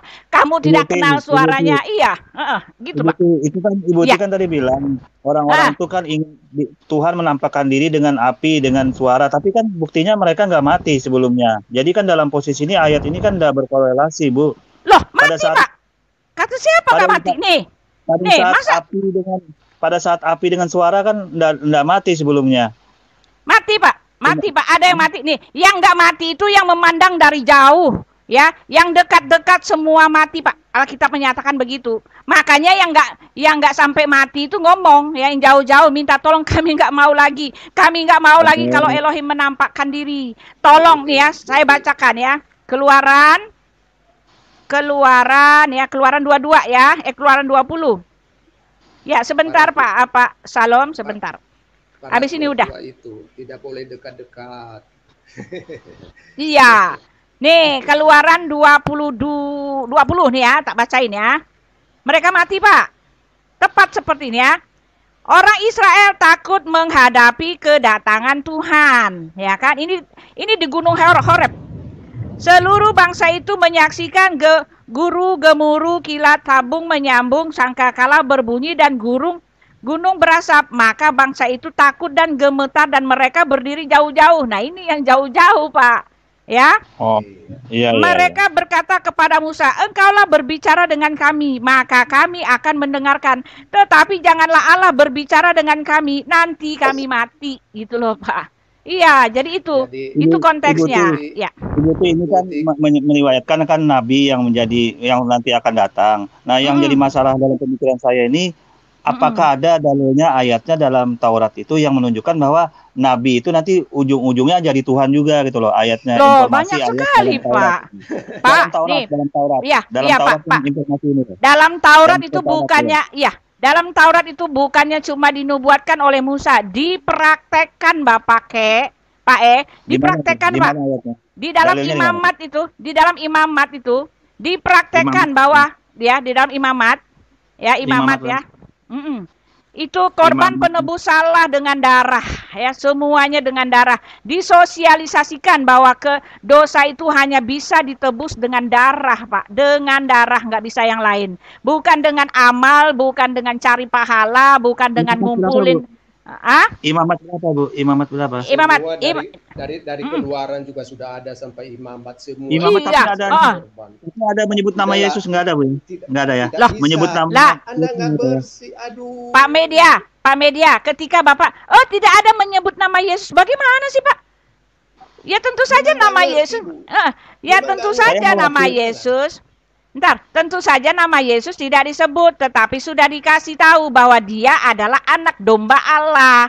Yesus itu disebut juga sebagai anak domba Allah. Di dalam imamat itu dipraktekkan bahwa ketika mereka minta ampun dosa, mereka harus memotong hewan-hewan yang suci, yang bersih, mengambil darahnya lalu dibawa ke imam, lalu imam menyucikan, dan orang yang minta ampun dosa itu diampuni dosanya. Dipraktekkan selama berabad-abad Pak, selama bangsa Israel itu selama pemerintahan Musa itu. Nah, seperti Idul Adha ya, seperti Islam itulah kurban itu. Seperti itu ya. Beda. Islam melakukan itu bisa bukan untuk korban penebuhan dosa, bukan. Islam mengaku Islam bahkan enggak, sorry Pak. Itu curi ayat. Sarah Pak. media channel Islam justru bahkan nggak tahu apa yang sedang kamu lakukan gitu loh. Kalian mengadakan Hari Raya Idul Adha itu dengan maksud untuk memperingati bahwa yang dikorbankan itu adalah Ismail. Tetapi itu pun salah, bukan Ismail yang dikorbankan, Pak. Enggak ada catat Ismail. Kalian melakukan hal kejadian berapa? Bukan, enggak ada, itu bukan Ismail yang dikorbankan. Yang kalian lakukan itu hanya untuk kalian bilang Ismail ya. Padahal itu bukan Ismail, Ishak, Pak. Dan itu juga Kok bisa? Kok bisa Ishak, Bu? Kok bisa Ishak? Lah tentu dong. Nah, sekarang gini, Pak. Iya, gini ya, Pak ya. Katanya anak tunggal, Bu. Di dalam kitab itu kan anak tunggal. Pak, anak tunggal? Memang memang Ismail anak tunggal. Anak tunggal enggak. Yang dianggap anak tunggal itu adalah Ishak, bukan Ismail. Enggak dianggap, Pak, karena Ishak itu, nih yang mana itu sebentar. Ishak masih kecil, Ibu, enggak bisa dikorbankan. Ishak masih kecil. Kata siapa? Baca dulu. Umurnya sudah 13 tahun, kasihan sekali. Baca dulu. Enggak bisa bawa kayu, katanya kan dia bawa kayu. Pak Dumo, nomor ayat-ayatnya nomor berapa? Kejadian berapa tuh? Pelan-pelan. Pak Benua, apa Ishak yang dikorbankan itu siapa? Ishak ya? Kejadian berapa tuh? Sebentar. Masih kecil Ishak itu umurnya. 8. Bukan. Baca dulu. Kenapa? Kejadian 21, Bu. Iya, kejadian 21. Iya. 21 dulu. Ishak dulu. Biar tahu dia dulu. Biar tahu, saya ajarin kamu ya media supaya kamu nggak salah ngerti terus. Salah. Kalau kamu mau masuk surga, ikuti apa kata Alkitab. Jadi ya. baca kelahiran Ishak. Kalau enggak langsung di 22 Bu, kepercayaan Abraham. Iya, 22. Nih, yang dimaksud anak tunggal ya. 22. Lain artinya ya. Anak tunggal beda artinya kah? Nih. Beda dengan pemahaman Islam ya? Artinya. Beda. Anak tunggal. Dengerin dulu. Dengerin dulu dong. Ya. Dengerin dulu. Masa kamu nggak mau itu? Ismail kan itu. Tak kira Ismail kan tua, lebih tua umurnya. Ishak kan muda, masih umur berapa tahun itu? Masa dikorbankan? Kasihan banget. Yang kecil dikorbankan. Yang besar doang yang dikorbankannya kan. Kasihan dong. Pak. 22, Bu. Kejadian 22. Umurnya masih kecil. Kejadian. Mau dengar ngomong dong, baca Alkitab aja ya. Setelah semuanya itu Allah mencoba Abraham. Ia berfirman kepadanya, Abraham, lalu sahutnya, ya Tuhan, firman-Nya, ambillah anakmu yang tunggal itu yang engkau kasihi, yaitu Ishak, bukan Ismail. Ulangi lagi ya. Setelah semuanya itu Allah mencoba Abraham, ia berfirman kepadanya, Abraham, lalu sahutnya, ya Tuhan, firman-Nya, ambillah anakmu yang tunggal itu yang engkau kasihi, yaitu Ishak. Kenapa dia dibilang anak tunggal? Karena Ismail itu dengar kenapa Ishak anak kedua, Ibu. Bukan anak tunggal itu. Kenapa dibilang anak tunggal? Abraham bahkan menangis sama Elohim. Dia bilang, ya Elohim, tolonglah, biarkanlah saja Ismail saja yang menjadi anak. Elohim bilang, oh bukan. Anak perjanjian itu bukan Ismail, tetapi Ishak. Ya. Ishak itulah anak perjanjian, dari keturunan Ishaklah lahir bangsa Israel. Kamu harus baca selanjutnya konteksnya. Nah, yang kalian lakukan itu korelasinya dengan anak tunggalnya apa hubungannya, Bu? Kan dia anak kedua. Jadi korelasi orang Ismail nggak dianggap anak. Nggak dianggap anak. Nah, baca ya. Di mana tuh Pak Benua? Nggak dianggap anak. Artinya anak buangan gitu ya. Anak buangan gitu ya. Kan diusir. Berarti karena bukan begitu, karena nih karena kesalahan Sarah. Sarah udah dibilang nanti kamu akan mengandung, tapi dia nggak percaya, makanya dia suruh Abraham, ambillah budak itu si Hagar, nikahi supaya dapat anak. Tetapi Elohim tetap mengatakan bukan anaknya, anak budak, tetapi anak perjanjian itu adalah anak dari kandungnya si Sarah. Jadi walaupun Abraham mengambil inisiatif mengambil anak supaya dia punya anak, tetap nggak dianggap. Bahkan setelah itu kan diusir, Pak. Karena Ishak lah.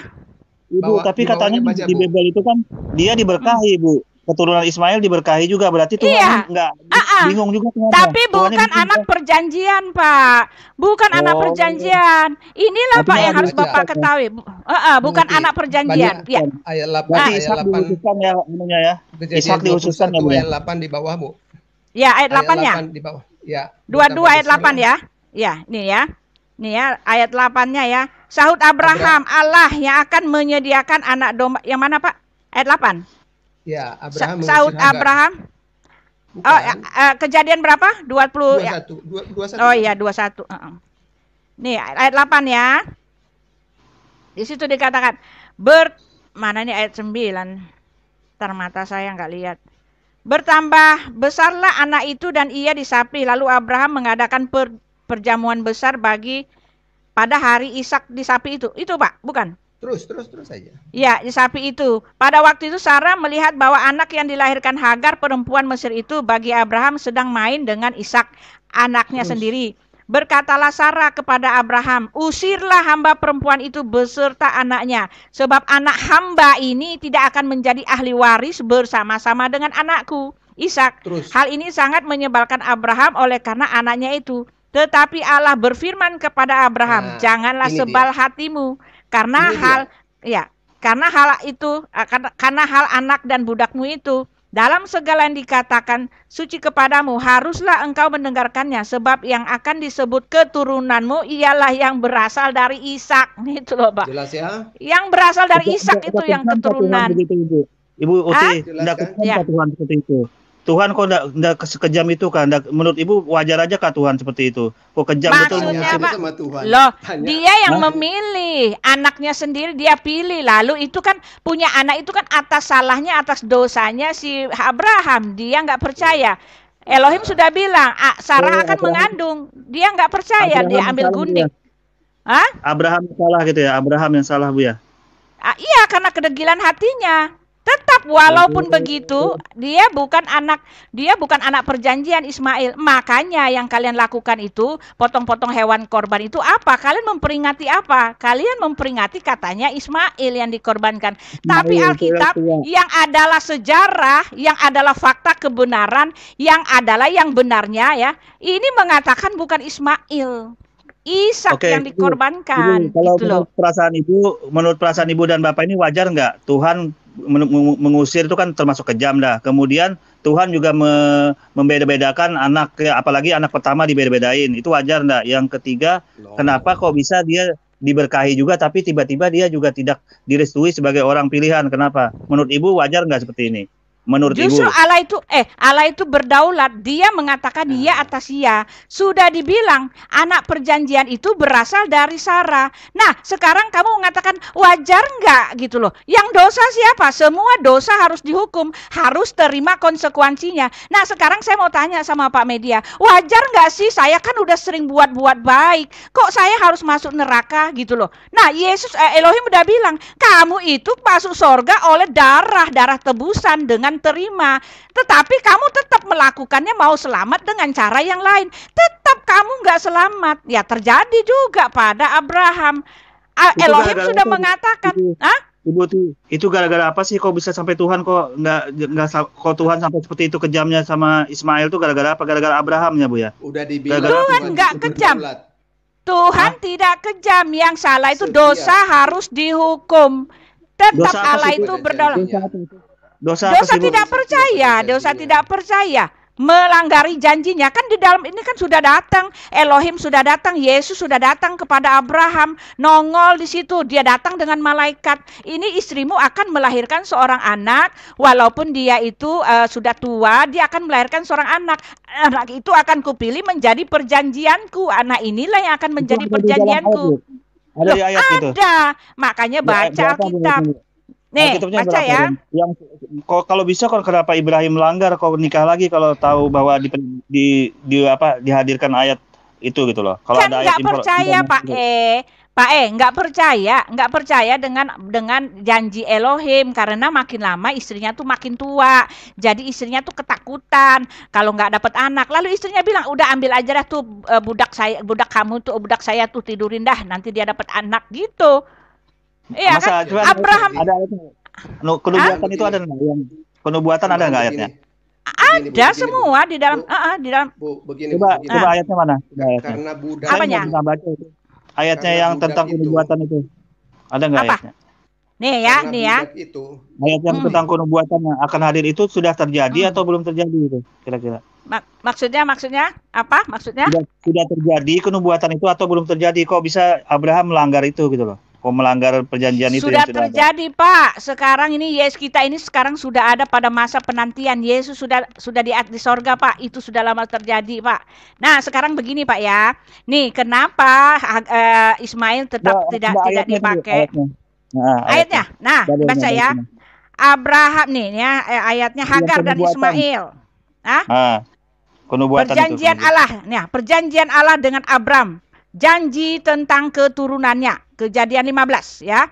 Kemudian datanglah firman Tuhan kepada Abram dalam suatu penglihatan. Janganlah takut Abram, akulah perisaimu, upahmu akan sangat besar. Abram menjawab, ya Tuhan Allah, apakah yang engkau berikan kepadaku? Karena aku akan meninggal dengan tidak mempunyai anak. Dan yang akan mewarisi rumahku ialah Eliezer, orang Damsyik itu. Lagi kata Abraham, engkau tidak memberikan kepadaku keturunan sehingga seorang hambaku nanti menjadi ahli warisku. Tetapi datanglah firman Tuhan kepadanya, demikian orang ini tidak akan menjadi ahli warismu, melainkan anak kandungmu. Dialah yang akan menjadi ahli warismu. Lalu Tuhan membawa Abraham keluar serta berfirman, coba lihat ke langit, hitung bintang-bintang. Jika engkau dapat menghitungnya, maka firman-Nya kepadanya, demikianlah banyaknya nanti keturunanmu. Lalu percayalah Abram kepada Tuhan, maka Tuhan memperhitungkan hal itu kepadanya sebagai kebenaran. Ya kan? Lagi firman Tuhan kepadanya, akulah Tuhan yang membawa engkau keluar dari Ur Kasdim untuk memberikan negeri ini kepadamu menjadi milikmu. Nah ini ya, setelah itu ya, ingat ya, jadi Elohim telah berjanji bahwa akan memberikan anak kepada Abraham. Nah ini dia, ayat yang ke-12. Menjelang matahari terbenam, tertidurlah Abraham dengan nyenyak, lalu turunlah meliputinya gelap gulita yang mengerikan. Firman Tuhan kepadanya, Abram, ketahuilah dengan sesungguhnya bahwa keturunanmu akan menjadi orang asing dalam suatu negeri yang bukan kepunyaan mereka, dan bahwa mereka akan diperbudak dan dianiaya 400 tahun lamanya. Nah itu dia, Musa itu diperbudak, ya kan? Terjadi Pak.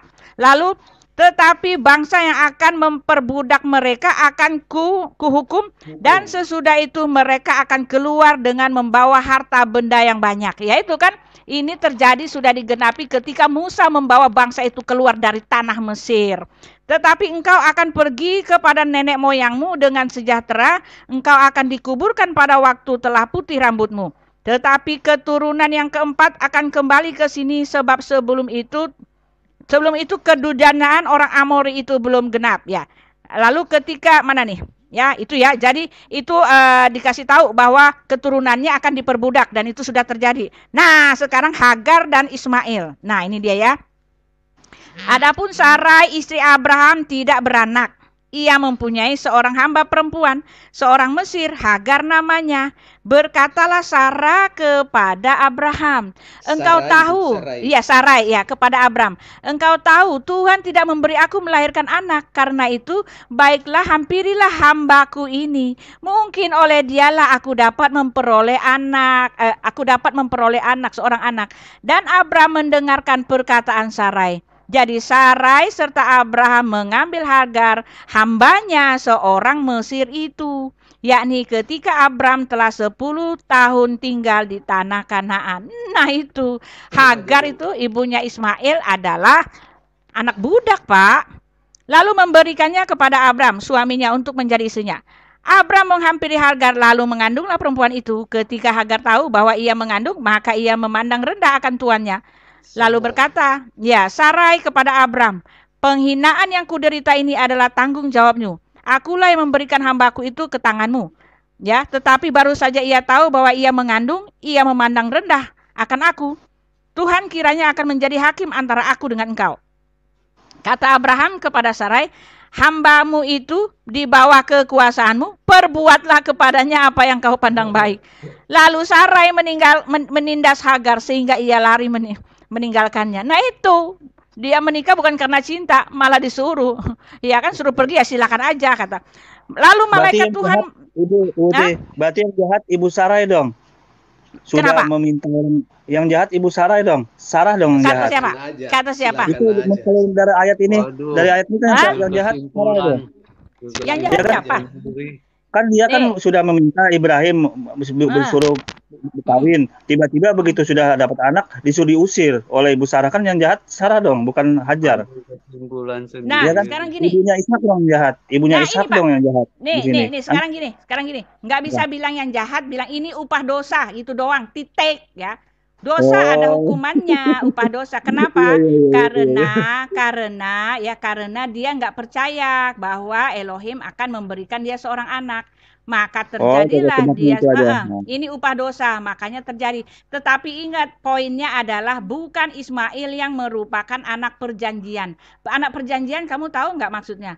Anak perjanjian yaitu dari keturunan Israel itulah akan datang penyelamatan. Dari keturunan Israel itu akan tidak ada nabi di luar Israel ya. Dari keturunan itu lahirlah dari keturunan Ishak itu lahirlah bangsa Israel, Yakub. Bangsa Israel inilah bangsa pilihan Tuhan yang dipakai Tuhan untuk bersama-sama untuk dalam karya penyelamatan umat manusia gitu loh. Dari keturunan Ishak. Makanya Israel itulah yang dipakai di dalam Yesaya 53 ya. Tunas Daud ya. Seorang anak itu berasal dari tunas Daud. Keturunan Ishak. Bukan keturunan Israel. Keselamatan tidak ada di luar keturunan Ishak. Karena dia adalah anak perjanjian. Sudah dikerjakan, sudah dipersiapkan. Nah gitu loh.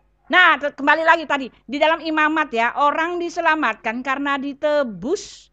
Ya imamat tadi itu. Dengan darah domba. Sebelum Yesus datang ke dunia. Orang minta ampun dengan potong-potong darah hewan. Gitu loh Pak. Nah, makanya Yesus disebut anak domba Allah. Yesus itu disebut anak domba Allah karena di dalam Yesaya ya. Yesaya 53 itu sudah dikatakan ya bahwa dia akan menjadi korban penebus salah, dia akan dibawa seperti anak domba yang dibawa ke pembantaian, seperti yang sudah mereka lakukan berulang-ulang oleh yang diperintahkan oleh Musa itu. Jadi Yesus itu dinubuatkan bukan cuma nubuat, tetapi disosialisasikan, dilakukan, dipraktekkan, Pak. Nggak ada orang-orang Israel itu, Musa segala macam itu minta ampun dosa dengan cara yang kalian lakukan itu. Nah itu dia, kalian nggak akan, iya nggak ada Pak. Dulu motong sapi, kerbau, kambing, unta itu untuk nebus dosa Bu ya dulu. Untuk sekarang itu sementara itu ya, sementara hanyalah bayang-bayang. Setelah Yesus datang diganti Yesus ini yang dipotong gitu ya, manusia yang dipotong gitu ya. Ya, itu hanyalah gambaran Pak. Gambaran bukan Yesus yang dipotong, gambaran. Kenapa harus dengan darah? Karena di dalam Kejadian sudah dikasih tahu Pak. Darah itu perlambang nyawa. Darah itu adalah kehidupan. Orang nggak punya darah, nggak punya hidup. Makanya Yesus mengatakan, akulah hidup. Akulah jalan dan kebenaran dan hidup. Kenapa Yesus itu hidup? Karena ada darahnya yang suci di situ. Darah yang suci itulah yang membersihkan kami ini dari segala dosa. Itu loh Pak. Orang berdosa itu Pak, sudah terputus hubungannya dengan Elohim. Nggak bisa lagi Bapak menyampari sorga, nggak bisa lagi Bapak berhubungan dengan Elohim. Karena Bapak itu statusnya orang berdosa. Statusnya orang kotor. Nah, kain yang kotor, ibarat kain yang kotor itu cuma bisa dibersihkan. Kain yang kotor itu nggak bisa membersihkan diri sendiri, kecuali sabun yang membersihkannya. Yesus itu adalah anak domba Allah yang menyucikan dosa seluruh umat manusia. Kenapa begitu Pak? Karena dialah satu-satunya yang suci. Gak ada manusia yang tidak berdosa selain Yesus. Tercatat di Alkitab, dia tidak berdosa. Dia disebut anak domba Allah yang menyucikan segala dosa. Ingat, di dalam Ibrani 9 ayat 22 mengatakan, dan hampir segala sesuatu disucikan menurut hukum Taurat dengan darah. Dan tanpa penumpahan darah tidak ada pengampunan. Ini hukum Tuhan, Pak Media. Makanya kalau udah dikasih hukum Tuhan, jangan seperti Harai. Tuhan udah kasih tahu anak perjanjian itu dari kandunganmu, tetapi dia lakukan yang lain. Tetap dia nggak punya anak, tetap anak budak itu nggak dianggap anak. Sama seperti Pak Media, udah dikasih tahu selamat itu hanya di dalam darah anak domba, yaitu Yesus Kristus. Tetapi kamu cari cara sendiri, tetap kamu nggak selamat apapun yang kamu lakukan, gitu loh Pak. Keselamatan nih, Ibrani ya. Ibu Ti. Ibrani. Iya. Ini saya tanya, kalau misalkan memang Tuhan itu berencana untuk keselamatan dengan seperti itu, mengapa kok di abad ke-1 dia hadir gitu loh? Enggak tahun-tahun sebelumnya kan sudah jangka panjang sekali gitu loh. Kok tiba-tiba di abad ke-1 baru terjadi seperti ini? Apakah ini cuman karena Tuhan itu sudah berubah pikiran hanya seperti itu caranya? Enggak, atau Pak. memang sudah direncanakan? Waktu Tuhan cuma begitu Pak. Waktu Tuhan bukan waktu kita. Waktu Tuhan itu panjang, waktu kita seini. Buat kita 1000 tahun, buat Tuhan itu 1 hari Pak. Nah, cepat buat Tuhan. Waktu Tuhan bukan waktu kita. Allah itu tidak sama dengan kita Pak. Jadi kita nggak bisa tahu waktu Tuhan. Waktu Tuhan jangan disama-samain. Iya. Itu jawabannya. Jadi kebenaran yang dulu. Jadi yang dulu memang tetap benar juga Bu ya. Yang dulu tetap benar, yang sekarang yang sedang terjadi dengan Yesus benar juga. Berarti ada 2 kebenaran seperti itu Bu ya dalam posisi kenyataan. Enggak. Orang-orang bangsa sebelum Yesus datang itu mereka selamat karena mereka potong domba, mereka minta ampun dosa dengan potong-potong hewan, membawanya ke bait suci ya. Darah hewannya itu diajarkan hewan yang bersih, hewan yang tambun, hewan yang sehat, hewan yang tidak bercacat noda. Nah, gitu lihat. Hewan yang tak bercacat noda itu udah disosialisasikan. Korban itu selamat juga ya dulu Bu ya, orang Yahudi Bu ya, yang berkorban dengan darah anak domba dan melakukan hukum Taurat, itu dia Pak. Dengan melakukan hukum Taurat. Hah? Selamat juga itu selamat juga ya Bu ya. Orang-orang Yahudi seperti itu selamat. Itu sementara Pak, mereka dibenarkan, bukan menjadi orang benar, mereka baru dianggap benar dengan darah itu gitu loh. Tapi masuk surga juga kan Bu? Ya masuk saya nggak tahu, kan? Itu urusan Tuhan. Tetapi mereka minta ampun dosa. Ya jangan ketawa loh. Mereka minta ampun dosa dengan cara begitu. Nah sekarang saya mau nanya, ngapain Bapak melakukan hal-hal yang tidak disuruh oleh Tuhan gitu loh. Sedangkan Bapak ya katanya itu Allah itu adalah Elohim.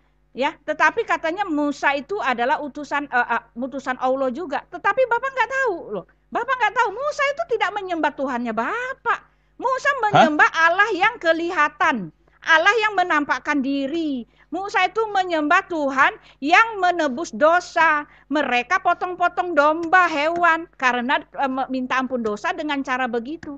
Lalu kenapa tiba-tiba Nabi Bapak mengajak kalian cari selamat sendiri? Lalu kenapa kalian mengatakan bahwa Allah itu adalah Elohim juga? Enggak Pak, itu cuma klaim. Dari pembuktiannya kan orang-orang Yahudi kan kalau sembahyang di masjid masih dibolehkan oleh orang Islam. Maksudnya dia kalau dia beribadah ke masjid masih dibolehkan, dan Islam pun kalau beribadah ke tempat dia masih dibenarkan. Itu kan artinya Tuhan mereka tidak kelihatan juga Bu, sama. Tidak. Sorry Pak. Itu bukan karena artinya itu bukan karena artinya Tuhannya. Tidak. Kitab Bapak tidak satupun yang mengatakan kasihilah orang Yahudi. Oh tidak Pak. Quran Bapak itu 100% berfokus untuk mengajak kalian untuk mendiskreditkan Yahudi, Nasrani, dan Israel. Nah, kalau ada umatnya yang baik-baikan, teman-teman loh, mereka nggak tahu perintah dari Tuhannya. Iya, kalau Bapak mau ketawa nih ya, nih dengar, tunjukkan kepada saya. Tunjukkan kepada saya. Tunjukkan kepada saya. Kalau kamu menyangkal pernyataan saya, tunjukkan aja sama saya. Mana ayatnya yang mengatakan seperti Elohim mengatakan kepada bangsa Israel bahwa bangsa Israel itu Yahudi itu bagai biji matanya. Aku mengasihimu, aku menebusmu, akulah penyelamatmu gitu loh. Kalau ada di dalam kitab Bapak Allah mengatakan begitu untuk Yahudi, saya terima. Cari ayatnya. Tunjukkan ke Enggak, saya. kalau di dalam Islam itu, dalam Al-Quran, Ibu, orang Yahudi itu diakuin, dia masuk surga juga, masuk surga juga orang Yahudi, orang Nasrani itu diakuin juga masuk surga, Ibu. Kecuali kalau dia menjalankan Taurat. Mereka ada ayatnya tuh, di dalam mereka selamat oleh Tuhan mereka, bukannya Tuhan Bapak yang masukin. Iya, silakan Pak Benua. Iya, Pak Salom, silakan. Ya, lanjut. Lanjut ya, udah capek saya ngomong. Saya mau menjelaskan begini. Ibu sudah menjelaskan tentang fakta sejarah dan semuanya lah ya. Tapi kali ini saya mau tambahkan begini, Pak. Ibu Uti, mungkin saya tidak bertanya lagi, saya cuma cukup mendengarkan. Ini mungkin saya cuma mendengarkan aja, Ibu, tidak tanya lagi, oke? Nyantai, silakan, Pak. Oke, Pak. Jadi sebenarnya orang yang bisa beriman kepada Tuhan itu bukan karena usahanya sendiri kepada Tuhan Yesus. Karena itu ada pekerjaan Roh Kudus. Bisa baca di 1 Korintus 12 ayat 3. Ibu Ti boleh tolong bacain. 1 Korintus 12 ayat 3. Doa kita. Ya, sebentar ya. 1 Korintus 12 ayat 3. Ya, karena itu aku mau meyakinkan kamu bahwa tidak ada seorang pun yang berkata-kata oleh Roh Allah dapat berkata terkutuklah Yesus, dan tidak ada seorang pun yang dapat mengaku Yesus adalah Tuhan selain oleh Roh Kudus. Ya. Itu. Betul. Jadi ada pekerjaan Roh Kudus yang membuat orang itu bisa mengenal Tuhan. Saya juga bacakan ya. Saya bacakan ya. Damai sejahtera Allah yang melampaui segala akal akan memelihara hati dan pikiranmu dalam Kristus. Itu di Filipi 4 ayat 7. Nah, saya mau tanya, Bapak tolong jawab ya. Kalau surat ini ditulis dan dikatakan seperti itu, apakah perkataan ini kepada manusia yang hidup atau yang mati? Bapak tinggal jawab aja, yang hidup atau yang mati? Yang hidup. Yang hidup ya. Nah, berarti berarti orang yang mengalami Tuhan itu, yang mengerti surga itu bukan pada saat setelah mati.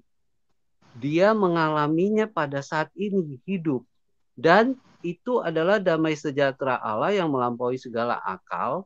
Salah satu yang dia bisa merasakan itu hanya dikerjakan oleh Roh Kudus. Nah, tanpa Roh Kudus, orang yang masuk gereja pun tanpa mengalami Roh Kudus, dia tidak akan mengerti tentang kerajaan Allah.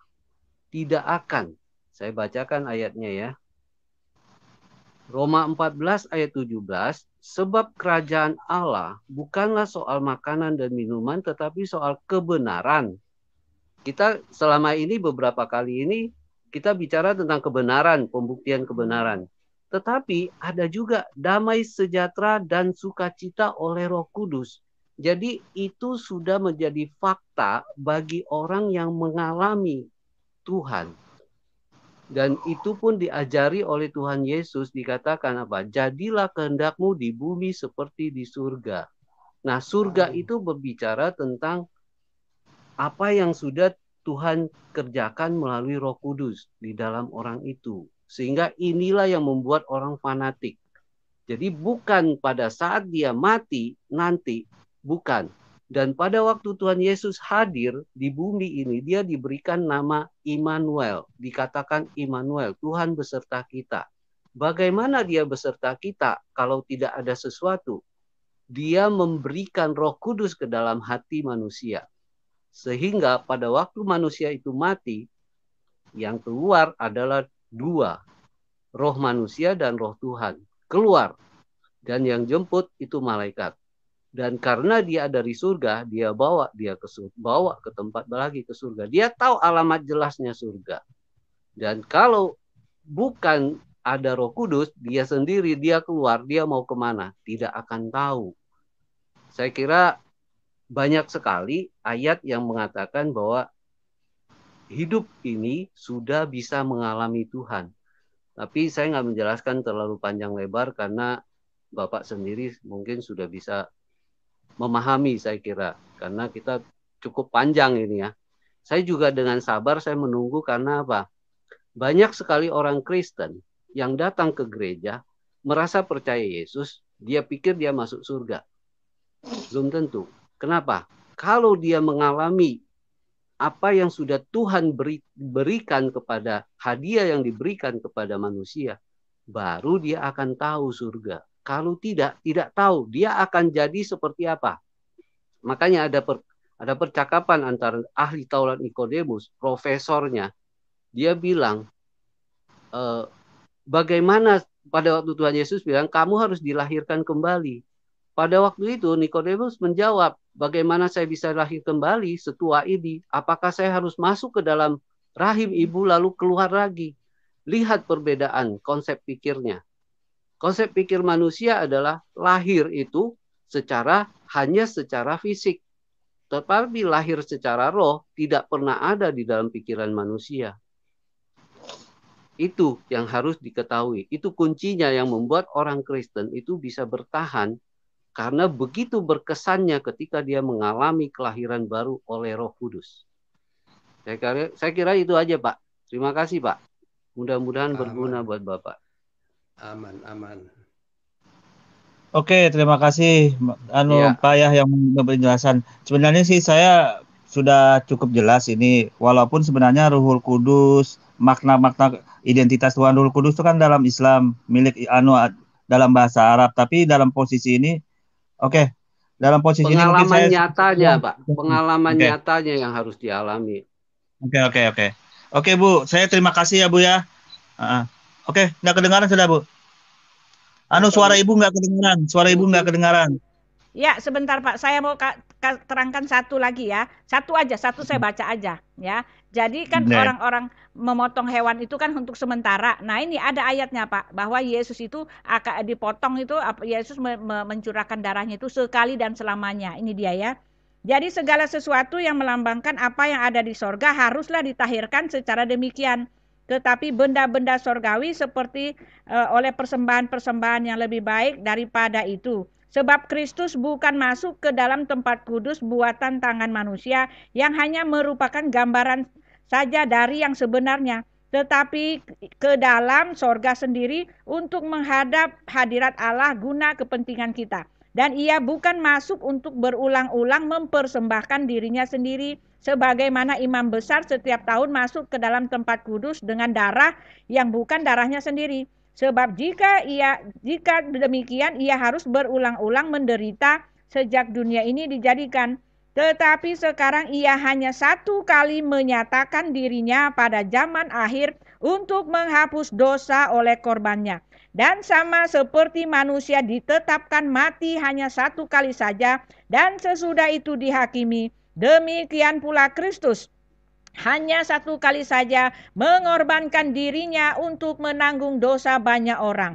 Sesudah itu ia akan menyatakan dirinya sekali lagi tanpa menanggung dosa untuk menganugerahkan keselamatan kepada mereka yang menantikan dia. Nah itu dia. Kristus akan datang lagi untuk menganugerahkan keselamatan buat kami Pak. Karena apa? Kami sudah menerima darah tebusannya yang sudah dia serahkan buat kami. Karena tidak ada keselamatan tanpa penumpahan darah. Itu hukum Tuhan. Tuhan sudah tetapkan seperti itu. Jadi kalau Bapak mencari cara yang lain yang Bapak nyasar sendiri, Bapak akan dilempar ke neraka. Itu loh Pak. Ya, terima kasih ya Pak ya. Oke, kita tutup ya. Mantap. Kita tutup aja Bu. Makasih banyak loh informasinya. Terima kasih. Kita saling berdiskusi. Lain kali kita berdiskusi nanti per tema ya kan biar enggak kabur. Jadi enak didengar orang juga enak informasinya. Jadi kan tinggal penonton. Oke. Ya, saya kagum dengan Pak Media ini orangnya rendah hati sekali. Terima kasih Pak Media, luar biasa Pak Media. Ya, teman-teman, rekan-rekan sekalian, terima kasih. Ya, Pak Banua. Oke, shalom. Kenapa Pak Banua masih mau bicara? Ya, sebentar Pak. Enggak. Tetap shalom meskipun nunggu lama, Pak. Kenapa? Pak Kaceng nggak balik-balik lagi nih, itu nggak apa-apa. Udah tidur kali. Udah tidur. Ibu, iya. Mungkin nanti kapan-kapan bisa di live chat saya itu bisa dijawab deh, atau kapan momennya lagi ada di live chat itu. Oh, live chat. Private chat atau live chat, Pak? Yang biasa aja, live chat aja, yang huruf kapital. Pak Media, ya? Pak Media, saya ini bukan dari Kristen, Pak Media. Iya.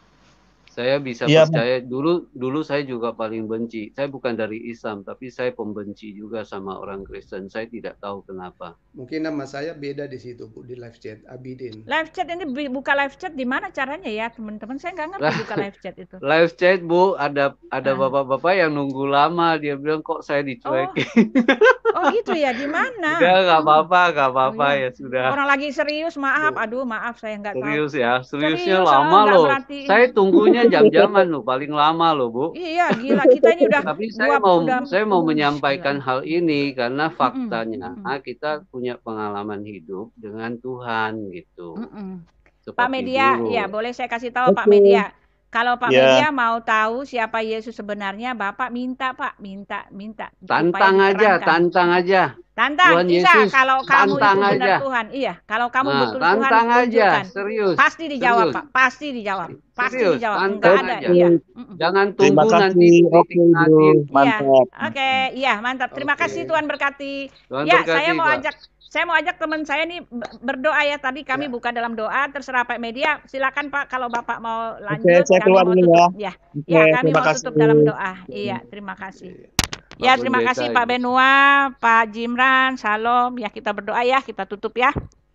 Bapa di sorga, terima kasih untuk malam ini. Kami dengan sangat bersuka cita Tuhan, mengucap syukur karena Tuhan sudah memelihara acara kami ini dari permulaan sampai akhirnya. Tuhan, terima kasih, biarlah firman Tuhan yang kami beritakan, Pak Benua, Pak Salom, dan Pak Kace yang beritakan ini Tuhan tidak berlalu begitu saja Tuhan, supaya firman Tuhan ini sungguh-sungguh berakar dan berurat di dalam setiap orang yang mendengar Tuhan. Ya Bapa, ya Tuhan kami mengucap syukur sekali lagi Tuhan, kami mau beristirahat, kami mau melanjutkan hidup kami. Terima kasih Tuhan. Marilah Engkau berserta dengan kami, jaga kami dalam tidur kami Tuhan, supaya besok pagi kami bangun dalam kesehatan dan dipulihkan. Terima kasih Bapa, terima kasih dalam nama Tuhan kami Yesus Kristus kami berdoa dan mengucap syukur. Amin. Haleluya. Amin. Shalom. Amin. Ya. Aliong, kasih muka Aliong. Ya. Oh, sorry. Kita matikan dulu. Waduh, enggak bisa ininya kameranya. Kenapa? Sebentar, kita end dulu ya, Pak. Kameranya gelap, ya. enggak bisa.